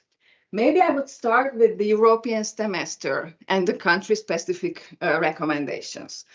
Always, the CSR on education and training each year has been a very important impact and indicator as well for us education policy makers. And for example, going even back in the early 2010s, there used to be a CSR on VET for Hungary. And when it kind of disappeared, then sort of it meant for us that things might go better because there is no CSR, there is no recommendation. And for years, the recommendation was actually to provide high quality education and training for all. So it was then at those times, not exclusively for VET, but in general for education, and that is inclusive. So inclusivity was already there. It is still there. Of course, we know that ever since we had a green skills recommendation, digital infrastructure recommendation. So that's how it evolved, and it had really big impact on policymaking. The European education areas goals, of course, have an impact always on our national policymaking, and the two EU policy documents. So the recommendation on VET and the Osnabrück Declaration kind of meant a stepping stone, because before that there was no EU recommendation, so no specific EU document that targeted vocational education and training. So that was something we could kind of showcase in our national policy. Here we have EU level policy document setting targets and of course numeric targets as well in our VET systems. So therefore we can see that within the Hungarian context, when we kind of made a revision and evaluation of the VET policies of the 2010 years, then we really kind of incorporated as well these EU recommendations and policy aims. Of course, there was the hand in hand the Hungarian context, and the evaluation was made by external evaluators as well, and of course together with the internal policy experts. So the most important idea and the concept of our new strategy on VET, so the national strategy, to meet the labor market needs. And of course, it's not that before the system was not aiming at responding to the labor market needs, but the evaluation actually and data showed that that what actually drove more the educational offer was the VET schools. So their kind of possibilities and offer drove much more the VET professional offer than labor market needs. And of course, actual EU policy aims as well had an impact on our national policy developments. And that was, for example, the green skills objective, which was, we can say, first showed up in the Osnabrück Declaration. So I remember quite well that that around 20, when we from the member states part worked on the Osnabrück Declaration, and we were working on, okay, let's have one of the targets, green skills. Then with my colleagues within the ministry, that was a new approach and a new thing that I could kind of bring up, and okay, let's start a national working group on green skills. So it really enhanced the national policy developments. Okay, so in 2019, the government and not only the government but the European Parliament adopted the new VET strategy for Hungary, VET 4.0, which actually the principles of which, as you see, exactly respond to these policy expectations. So expectations of the economy, training provision that really meets the labor market needs. The second is regarding more the lifelong learning aspect, so participation in lifelong learning, because at that time, before 2020, lifelong learning participation at the EU level was really low of Hungary. And of course, this third aspect, which I mentioned, the training stages, that means that with this approach to kind of not separate, but to identify two stages of the VET, of one VET pathway. First, during 1 year, a sectoral basic education is provided in the new system, and then comes a specialization to the actual profession. And that is behind that was kind of the high dropout rate, because pupils had to choose by the age of 15 an exact profession.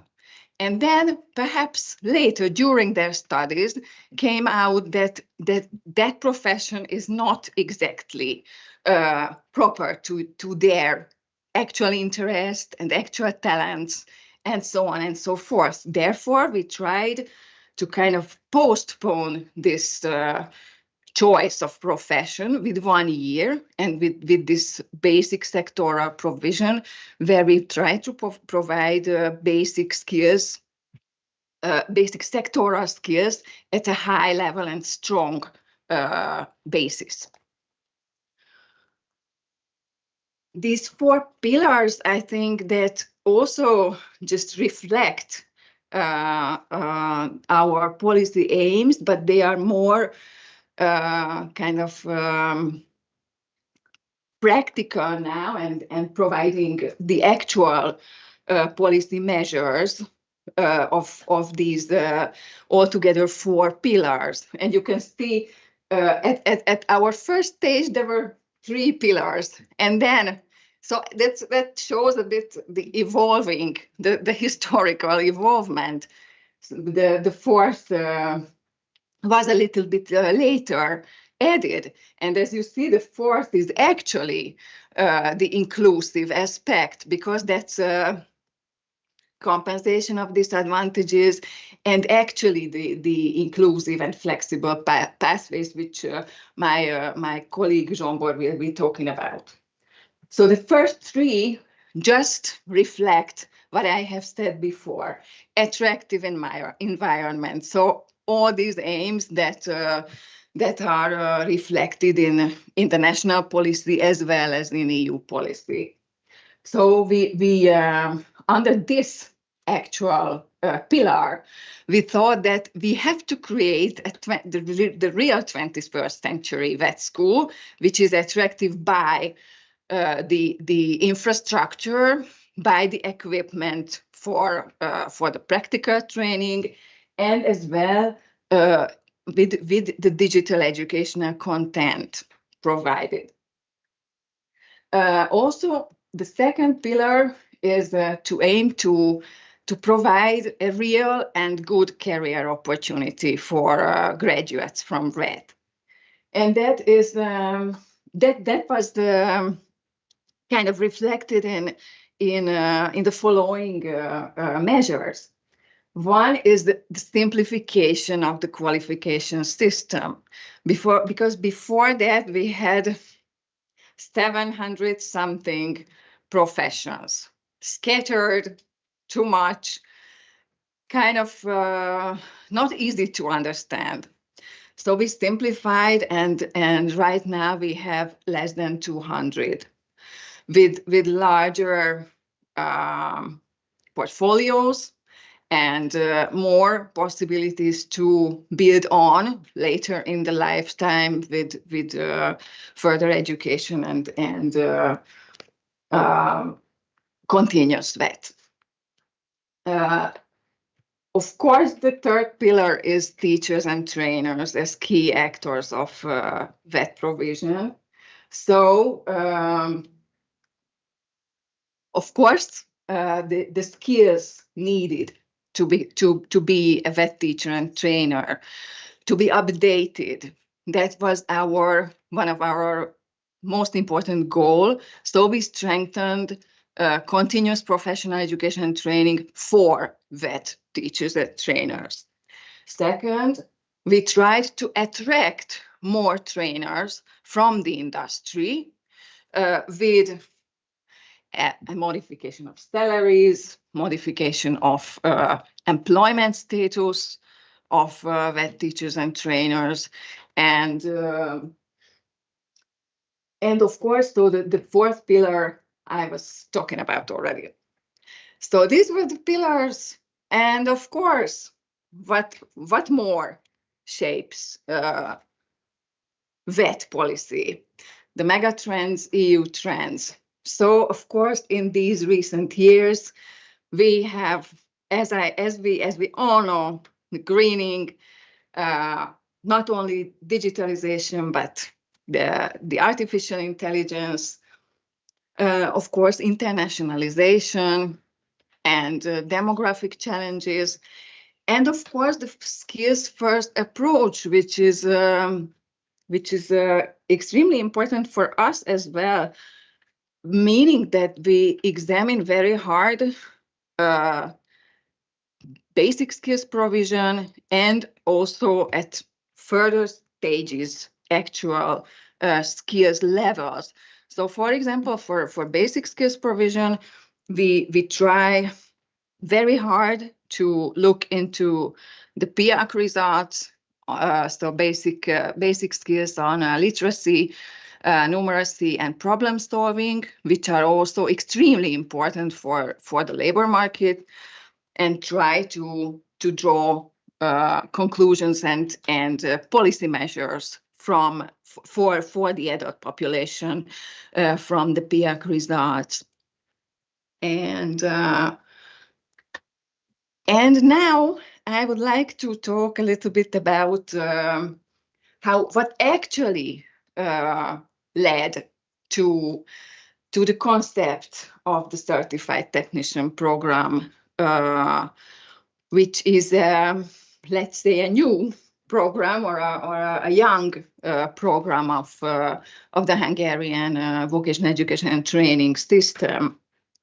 When we thought about kind of creating this new pathway, we of course took into the consideration that with such a new pathway, the attractiveness of that provision could be enhanced because we could actually show a possibility for VET graduates to, as my colleagues Anastasia and Chiara Riondino from the European Commission said, a wider landscape is provided for the VET graduates. So not the choice of a career would not be limited to one and only career. Second, of course, excellence in VET was in our mind because of course these students who take the certified technician pathway, they have kind of a direct way to higher education if they want so. Progress towards higher education, that's it actually, and of course all of these ideas were kind of not only embedded but inspired by the European developments, because the upward convergence of VET and all these policy debates and the Cedefop work, which was already ongoing on this topic, were inspiring us at home when we were talking about, okay, how could we actually find out to have this new program? And of course, we were looking into other countries' examples and this let's say European trend, because by that time I could say that it was already a European trend. And with this, I would like to hand over to my head of department, Dr. Gergely Pálmai, who is going to talk to you about exactly strategic partnerships and the Certified Technician Program. Thank you very much.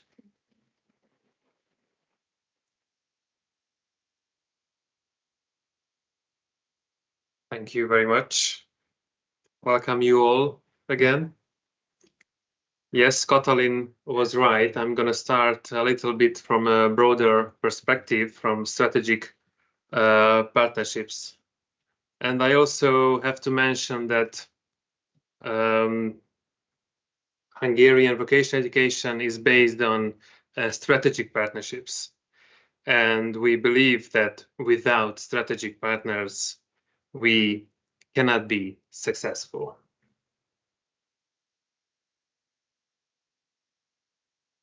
It was also mentioned a couple of times that the Hungarian VET system was significantly reformed in 2020. And one of the elements of the reform was putting the emphasis on dual training. Vocational training begins after the first 1 year at the vocational training school. Meanwhile, at the technicum, after the first 2 years, after successfully passing the sectoral basic exam. According to the general rule, vocational training must be organized. This is really important, must be organized within the frame of dual training. These are really important principles because hopefully, we have trainings that meet the needs of the labor market. And we also provide age-independent learning opportunity, which is necessary to involve adults into that upskilling, reskilling. And here you can see the basic definitions of dual training in Hungary. I would like to mention just one thing, that during dual training, it's the company's task to teach the profession. As our thinking is about, there is no separate theory practice. It is uniformly the company's responsibility to impart all knowledge. Here you can see the basic definitions of dual training. I'm sorry, we already passed this slide. On this slide, I just would like to show you the participants of dual-VET. Green is the student status, and orange is the adult training legal relationships. And if we check this status, September, and before September, May, June, there is a drop of this green line. And the reason is really simple, because it's the beginning of summertime. But if we are talking about adult learners, there's no summertime for them. Okay, but this is why I wanted to show this. On this slide, I would like to highlight the VET Innovation Council. This is important to mention if we are talking about strategic partnerships. The reconciliation of national strategic issues of vocational training takes place within the framework of the VET Innovation Council. The VET Innovation Council, as a national body, prepares professional decisions, reviews and makes proposals, assists the minister responsible for VET in the performance of his duties related to vocational training and education. The members of the VET Innovation Council represent the areas concerned by vocational training. So I don't have to say that, of course, because of the dual training, the company representatives are also present in the council, but now we are moving and getting closer to the higher education. The Hungarian Rectors Conference is also there. Let's move on. Let's take a look at the role of Sectoral Skills Council. The professional proposals of the business organizations of the economic sectors for the continuous development and modernization of the content structure of vocational training and the coordination of the labor market needs and the training offer are represented by the Sectoral Skills Councils. The Sectoral Skills Councils therefore consists of representatives of the economic operators, the given professions and sector, and their task is actually to propose the output requirements of the vocational training and education. Hungarian vocational training and education therefore tries to meet the needs of the economy in terms of professional education. These councils operate in 19 sectors. You can see all of them. And in these councils, more than 330 economic operators participate. It is also important that the ministry responsible for VT is also represented in each of them. These sectors fully cover the professions listed in the official profession list. Now we could think that after 2020 we had an amazing strategy 4.0, and we could sit back that we reformed all the Hungarian vet system, and then we realized that something is missing, and then we decided that we amend these rules so that higher education could also delegate a member to each of them, each of the sectoral skills council. So now we arrived at a partnership with the VT and higher education. Higher education is another very important strategic partner of VT. The product of the cooperation with higher education is the certified technician training. We already mentioned, but it is important, that in Hungary, the technicum is the type of school that gives you a school leaving certificate of graduation as well as a vocational qualification. So it is basically, as Katalin mentioned, possible to continue your studies toward higher education. But we wanted to make technicum more and more and more attractive, and the result was certified technician training. This is a type of training delivered in professional cooperation between a technicum and the higher education institution, a university. So here you can see the cross-section of the training. Oops. I wanted to use the laser. Yes. Sorry. So I'd like to interpret this cross-section because the white part is the most important part. I hope everyone can see.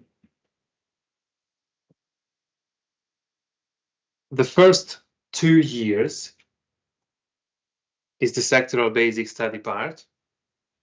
There is some technical part in workshops in the schools, but there is no dual training this time. And of course, there are many general knowledge classes. In the 3rd year, after the sectoral basic exam, this is the sectoral basic exam, the students start to learn the specific profession within that sector. And as I already mentioned, the white part is the most important part now, because this is the content during the vocational training that the technicum and the university have developed together. They have a cooperation, a strong cooperation, and this cooperation is also registered by the ministry. And in many cases, the university teachers give the lessons in the technicum. And also you can see some data, but I will have a slide with full of the data. I will show them. What are the advantages of the certified technician training? The additional knowledge built into the training is primarily aimed at acquiring basic skills at tertiary level. The additional educational content is integrated into the training during the vocational education after the choice of the profession, after the sectoral basic exam. And we think this is the most important advantage. Up to 30 credits can be recognized by the university, thus shortening the duration of higher education studies. And this is because of the white part, because they have common curricula. It is also important to note that participants in such courses will benefit from preferential scoring in university admissions. And that's why the numbers are growing from the point of view of vocational schools, university sectors, and students as well. And the last very important thing, that the quality of the training is guaranteed by the rule that a ministerial permission is required to start that type of training. So here you can see the numbers of sectors with the blue one, the numbers of universities with the red one, and the numbers of institutions, the technicum, with the gray one. And you can also see the numbers of the participants, the students, with the red numbers. So we can also talk about the next academic year, because they already have the ministerial permission, so they can plan their work. So now in this year we have in 20 sectors, 27 universities, 144 institutions, and a little bit more than 7,000 students. And finally, we have an excellent partnership with employment policy, with part of our programs dedicated to training job seekers. The priority in vocational training is to help those who do not have a job, and we can help them find a job through training. And we also have a strong cooperation with the organizations responsible for inclusion. We have developed programs in recent years called Flexible Learning Pathways, which have an explicit aim of catching up and thus of developing basic competences. Now I should pass the floor, but before pass the floor, there is a Slido session. You please introduce the Slido session and I will do the... Okay, I think we have one question now. And the question will be that is there any similar programs at your country? This is the question, am I right? Okay. Is this the one? We have to switch for the Hungarian. Yeah. No, it's not this. I think the next one on But then this is not the one. They closed it. Then I can go here.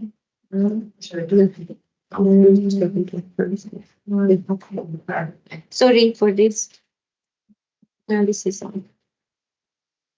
Present? Yes. Present. Sorry.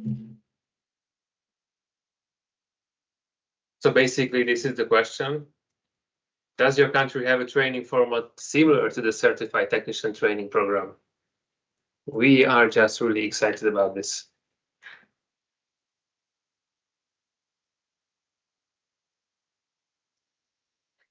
No.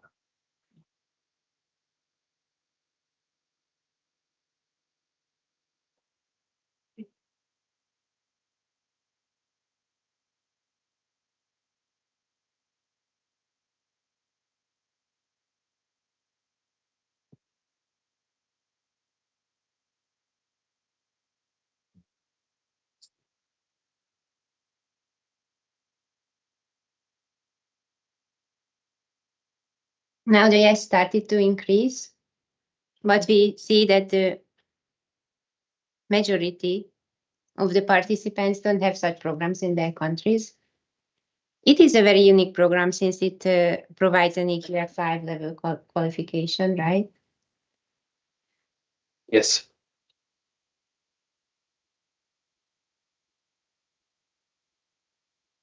Now the answers coming in are starting to change the results, not turn it, but they get closer. And I think now we can conclude with a 60-40%, about 60-40% win with the no. So the majority of the participants in their countries. The green is the no. Yes. Okay.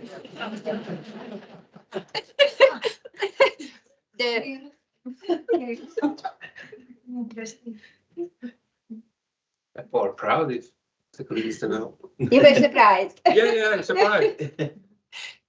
The Hungarian program is not that unique after all, but it is. So, okay, so we can close it. I was a little bit disappointed. Yes. But you can remain proud, and thank you very much. Thank you.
I hope everyone is hear me now. So, so I will speak a little about the workshop school program now. So this program is open to young people aged over 16 and older with primary education who have completed the Springboard school class. We are offering them a path to partial vocational qualification in 6 to 24 months through a traditional master apprentice approach. In this program, there are no fixed start dates or traditional assessments. This is individualized training adapts to each student's progress and small groups and traditional assessments and individual training adapts. So the program structure reflects our belief in the essential value of small group size is a cornerstone that enchants. It's a unique tailored approach.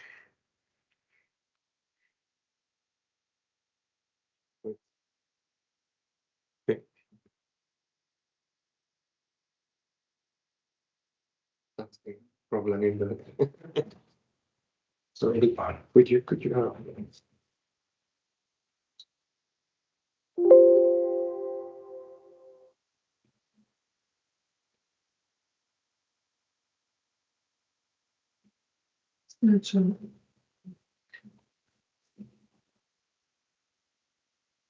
Okay, thank you very much. So the next two slides, where you can see our statistics, you can see the numbers increasing during the school year. These stats also show the flexibility of the programs. So you can see the blue, the Springboard school, and the red or orange, the workshop school. So this is 2 school years.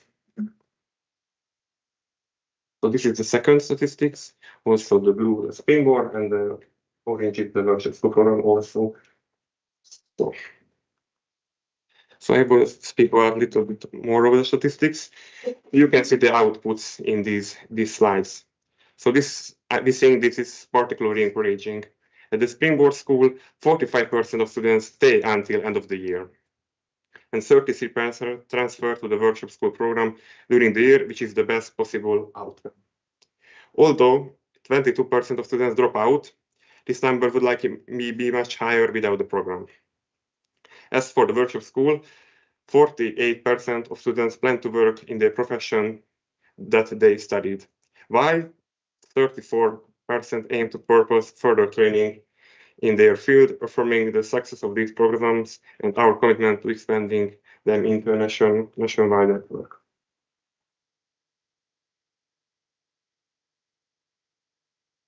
So this is my last slide. So I would like to thank you for the organizer for the event and your attention, and thank you much again. And we will do again a slide. Yes, so I will slide, yes. Just to technically launch it, but John Board will please introduce it.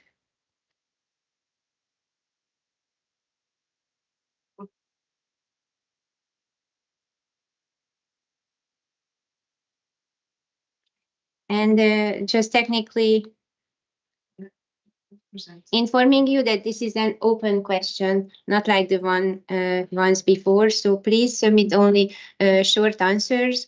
Otherwise, your answers will not be visible and we will need to scroll down on the screen. So the question is, what programs and initiatives does your country implement to reduce dropout rates? Please share specific measures or strategies used.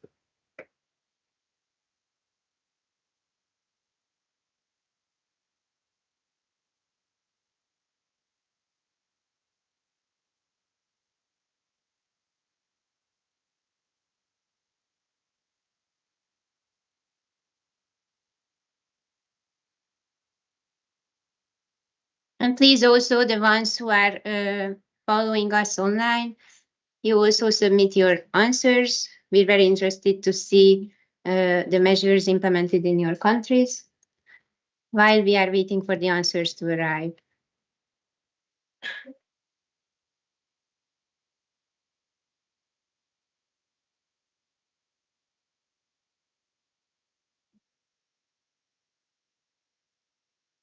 We see people are typing, but no answers appear. So I will repeat, please only submit very short answers. Just highlight the measures you have in your country.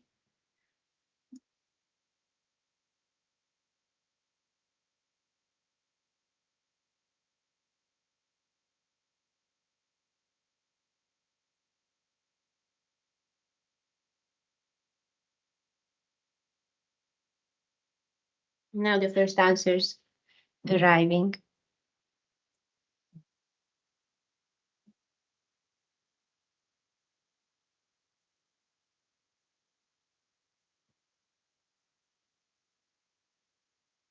So we see flexible programs, educational support programs for students, again, flexible arrangements, tailored language support for non-native speakers. We have not been really touched upon this in this seminar, but it is also very important and also might be relevant for Hungary always. Flexible pathways like Hungarians. Now here we also see the country. Romania is implementing a national program for reducing dropouts in secondary education funded through the recovery, resilience and recovery until 2026, and systematic reform of education system including VET, prevention, focusing on prevention and early leaving. Learning, thank you, early learning system. Increasing work-based learning, which is also very important to Hungary, language support for migrants, inclusion support, valorization of other pathways like that, flexible again, campus, which is very interesting, campus programs, guidance centers that also resonate with the Hungarian context. And it seems like I have reached the beginning, reached the circle somehow. So thank you very much for your very interesting inputs on this. Would you like to comment on the results? Thank you very much. Really comprehensive to our analysis. Thank you again. Yes, thank you. So I will close the Slido and give the floor to Lucas.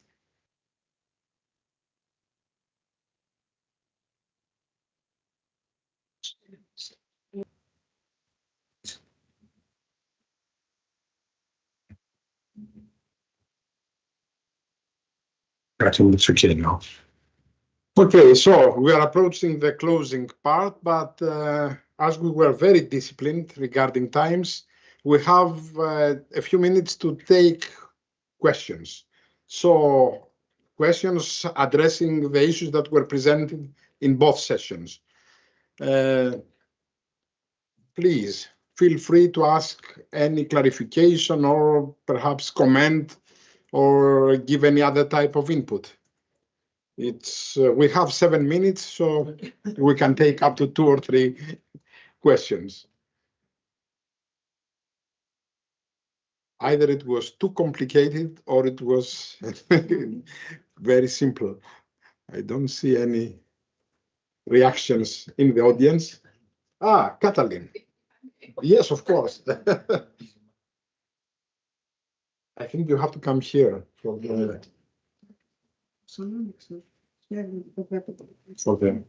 So I have a question to Anastasia, and it regards the 3 visualizations of excellence and inclusion, which were, for me at least, very, very inspiring. And my question is, would you elaborate these concepts or I mean the visualizations a bit, and maybe you have a preference, or of course not. No, I'm not forcing you to say that, but. Katalin, this was a dangerous question because she can speak for hours. But Anastasia, please come here. Just a brief answer. Yeah. The coin and the rest. Yeah. Yeah. Thank you, Katalin, You need for this. the presentation. I don't know. Let us go better back. if we go back with this. I will find it.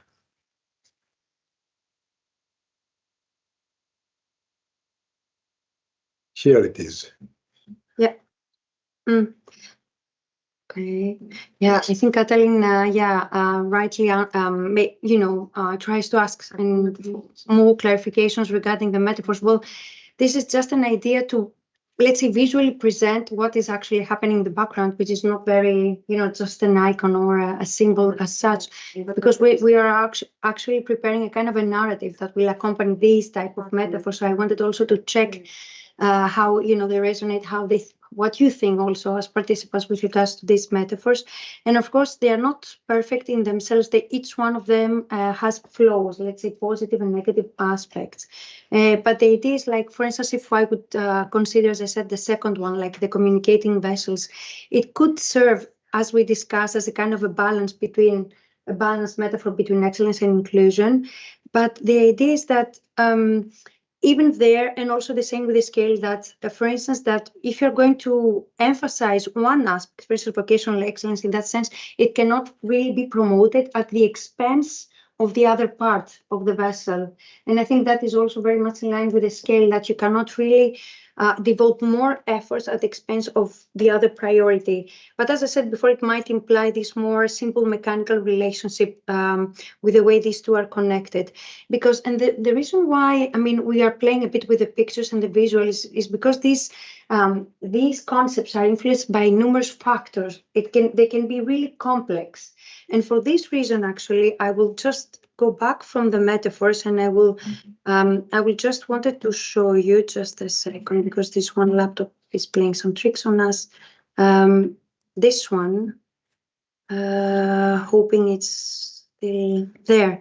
And the metaphors actually build on these three perspective model that we were actually using not only in this current research work, but also in the future vet study of Cedefop, where we wanted really to have a concrete, let's say, analytical framework or model to analyze concepts in time, because this is not an easy thing to do. It's quite complex. So if we think about the 3 dimensions, you see different signals, let's say different aspects per bubble, colored ones, for instance, as I said before. But the more we worked on that, the bigger it would come. It doesn't really show in that slide, but I had one which actually showed the whole model being really large, even 50 or more, like different types of dimensions in each one. So the idea is that when we are using metaphors, but in the background, what I want to say is that we have to analyze all these different elements. Of course, we cannot really go to that detail and underline all. So that is why here it's important to underline that the dimensions we are using is what is the aim on the right side of the screen. What is the aim of the policy? What is the target group? What is happening in the actual curricula? Because national curricula are, in essence, a way to show the priorities and the objectives in the countries and the way they are translated in the national curriculum. So looking at those angles, or the delivery side, the funding side. So within that bigger theme, let's say framework, we had to underline and specify specific dimensions. And upon those, of course, we are developing this some scenarios for the future. And what we will also be doing in the next period, we will create a narrative accompanying those metaphors, so that people who are reading or accessing our publications can somehow see the logic behind. But as I said before, it's mainly just abstract representations, but for sure hinting on different directions. Thank you, Anastasia. Yes. Just also an additional comment. No, it's okay. An additional comment. Metaphor scenarios. Also, through our experience, we have seen that they cannot purely applied. That means it will not be just one scenario or one metaphor that be, let's say, imposing in a specific context. It has to do with the system. It has to do with the specificities that exist. So in reality, you can have a coexistence of different metaphors and different scenarios in many cases. This is, I think, one of the important findings we had during this study. And I think it's time to start the closing session. We are very punctual. And I would invite my Hungarian colleagues, Katalin first, to say the closing remarks, and then we will continue. Thank you very much, Lukas. Well, actually, upon our today's discussions, I would stay kind of 5 5 concluding remarks. The first is cooperation and learning from best practices shows an increasing trend among the European countries since the beginning of the Copenhagen process. The second conclusion for me is that the priorities of national vet policies are at the same time similar and divergent to and from the common European policy framework. In Hungary's case, the stimulus of EU policy is clear and evident regarding that policy. The third conclusion is that the most addressed EU priorities in VET are the following and aim at the following goals. 1, agility and resilience of VET. 2, attractiveness of VET. 3, innovative and excellent VET. And the fourth is the inclusive role of VET. My fourth conclusion is the following. Expanding VET to higher levels is a strong trend ever since the 90s. And the educational levels and institutions in which it took place and still takes place, it can be different in our countries. It can be in or outside higher education institutions, in upper secondary level VET institutions, or even other educational institutions. And my fifth conclusion is the following. Vocational excellence and inclusion in our ideal and real, from the slide, or we have seen that it's not only ideal, but real policy approaches do not contradict each other. And with view, for instance, to the broad definition of VET excellence set by the European Commission, which emphasizes the high quality of VET provision that meets the diverse needs of learners and not only to meet the labor market demands. Thank you very much.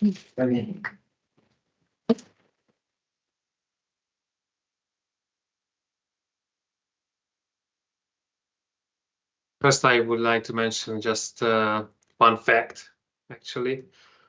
In Hungary, we are very proud that VET is becoming more and more popular and more attractive. And the fact behind this statement that the age of, if we are watching the students at the age of 14, 15, after they finishing the primary education, 6 students from 10, so a bit more than 60% of the students choose a VET school, and a bit more than 4 students from 10, a bit more than 40% choose the technical school, which ensures graduation. So after graduation, doors are open to a higher education institution. So that's why we are, or we think that we are on a good path.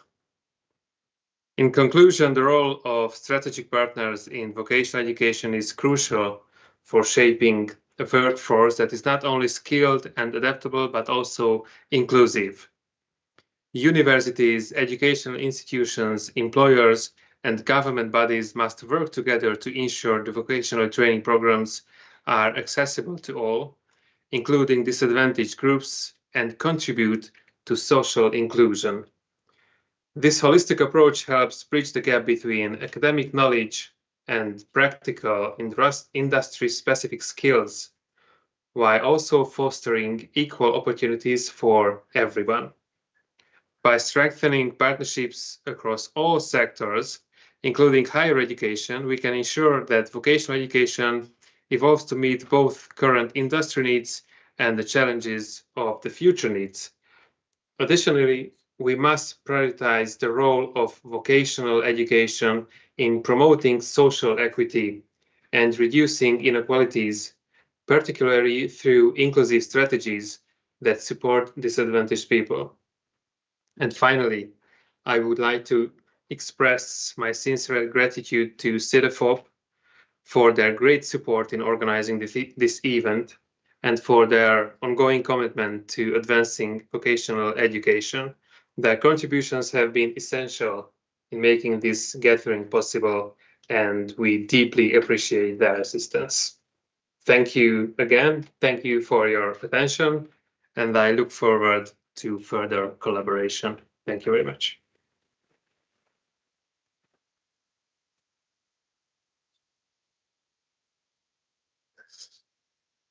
And now for the closing part, just to say a few words from the side of Cedefop, but also a few personal observations. I have kept note the old-fashioned way.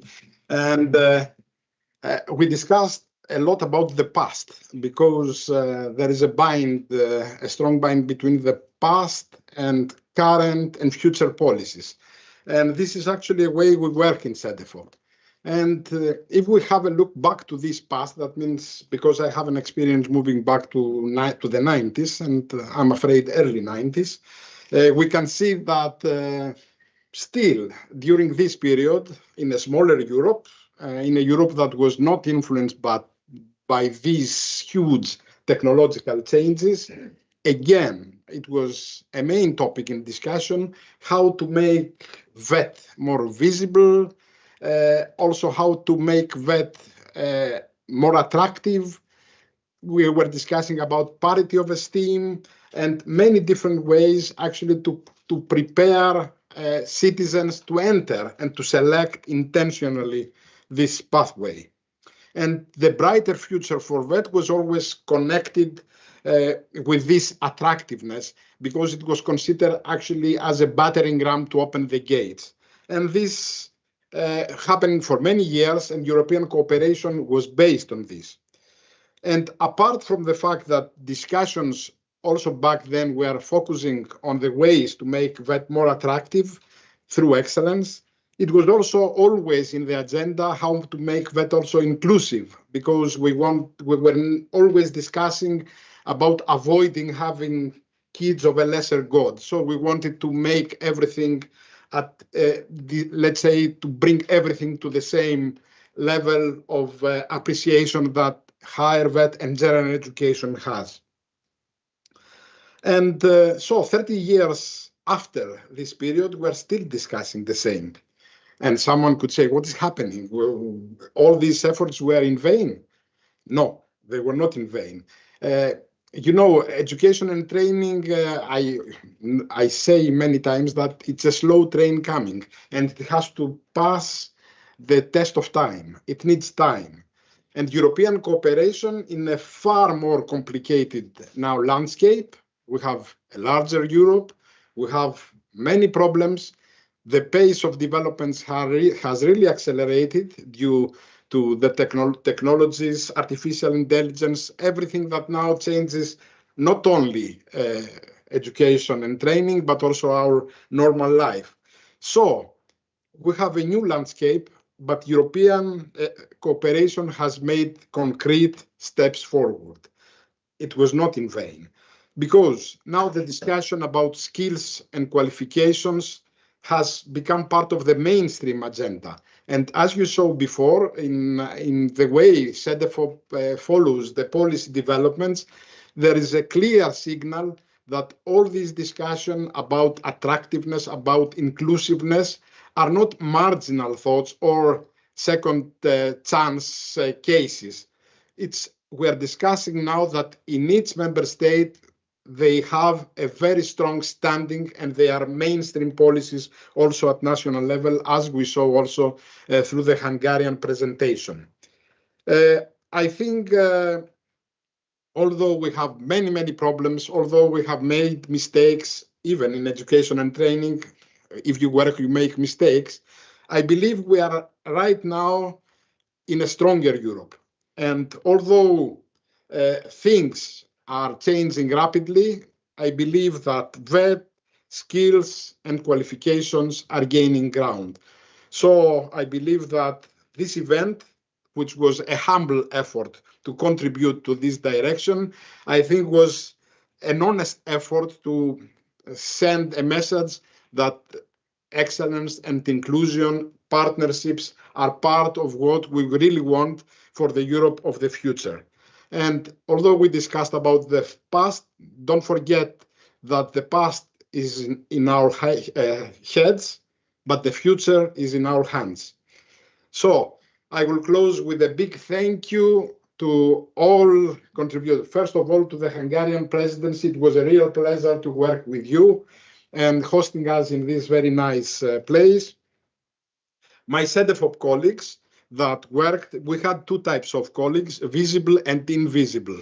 You saw the presentations, but for example, Katerina Jolas was behind each single detail. And we had the staff, our help desk working from Thessaloniki to make all this event, let's say, available online. And also we have other people in the communications department working on spreading the word around. That means we will have many more announcements on what happened here. So a big thank you to all Cedefop staff, but of course a big thank you to all of you that were together with us. And I think now it's time for a light lunch. Light lunch offered by the Hungarian presidency. So, thank you.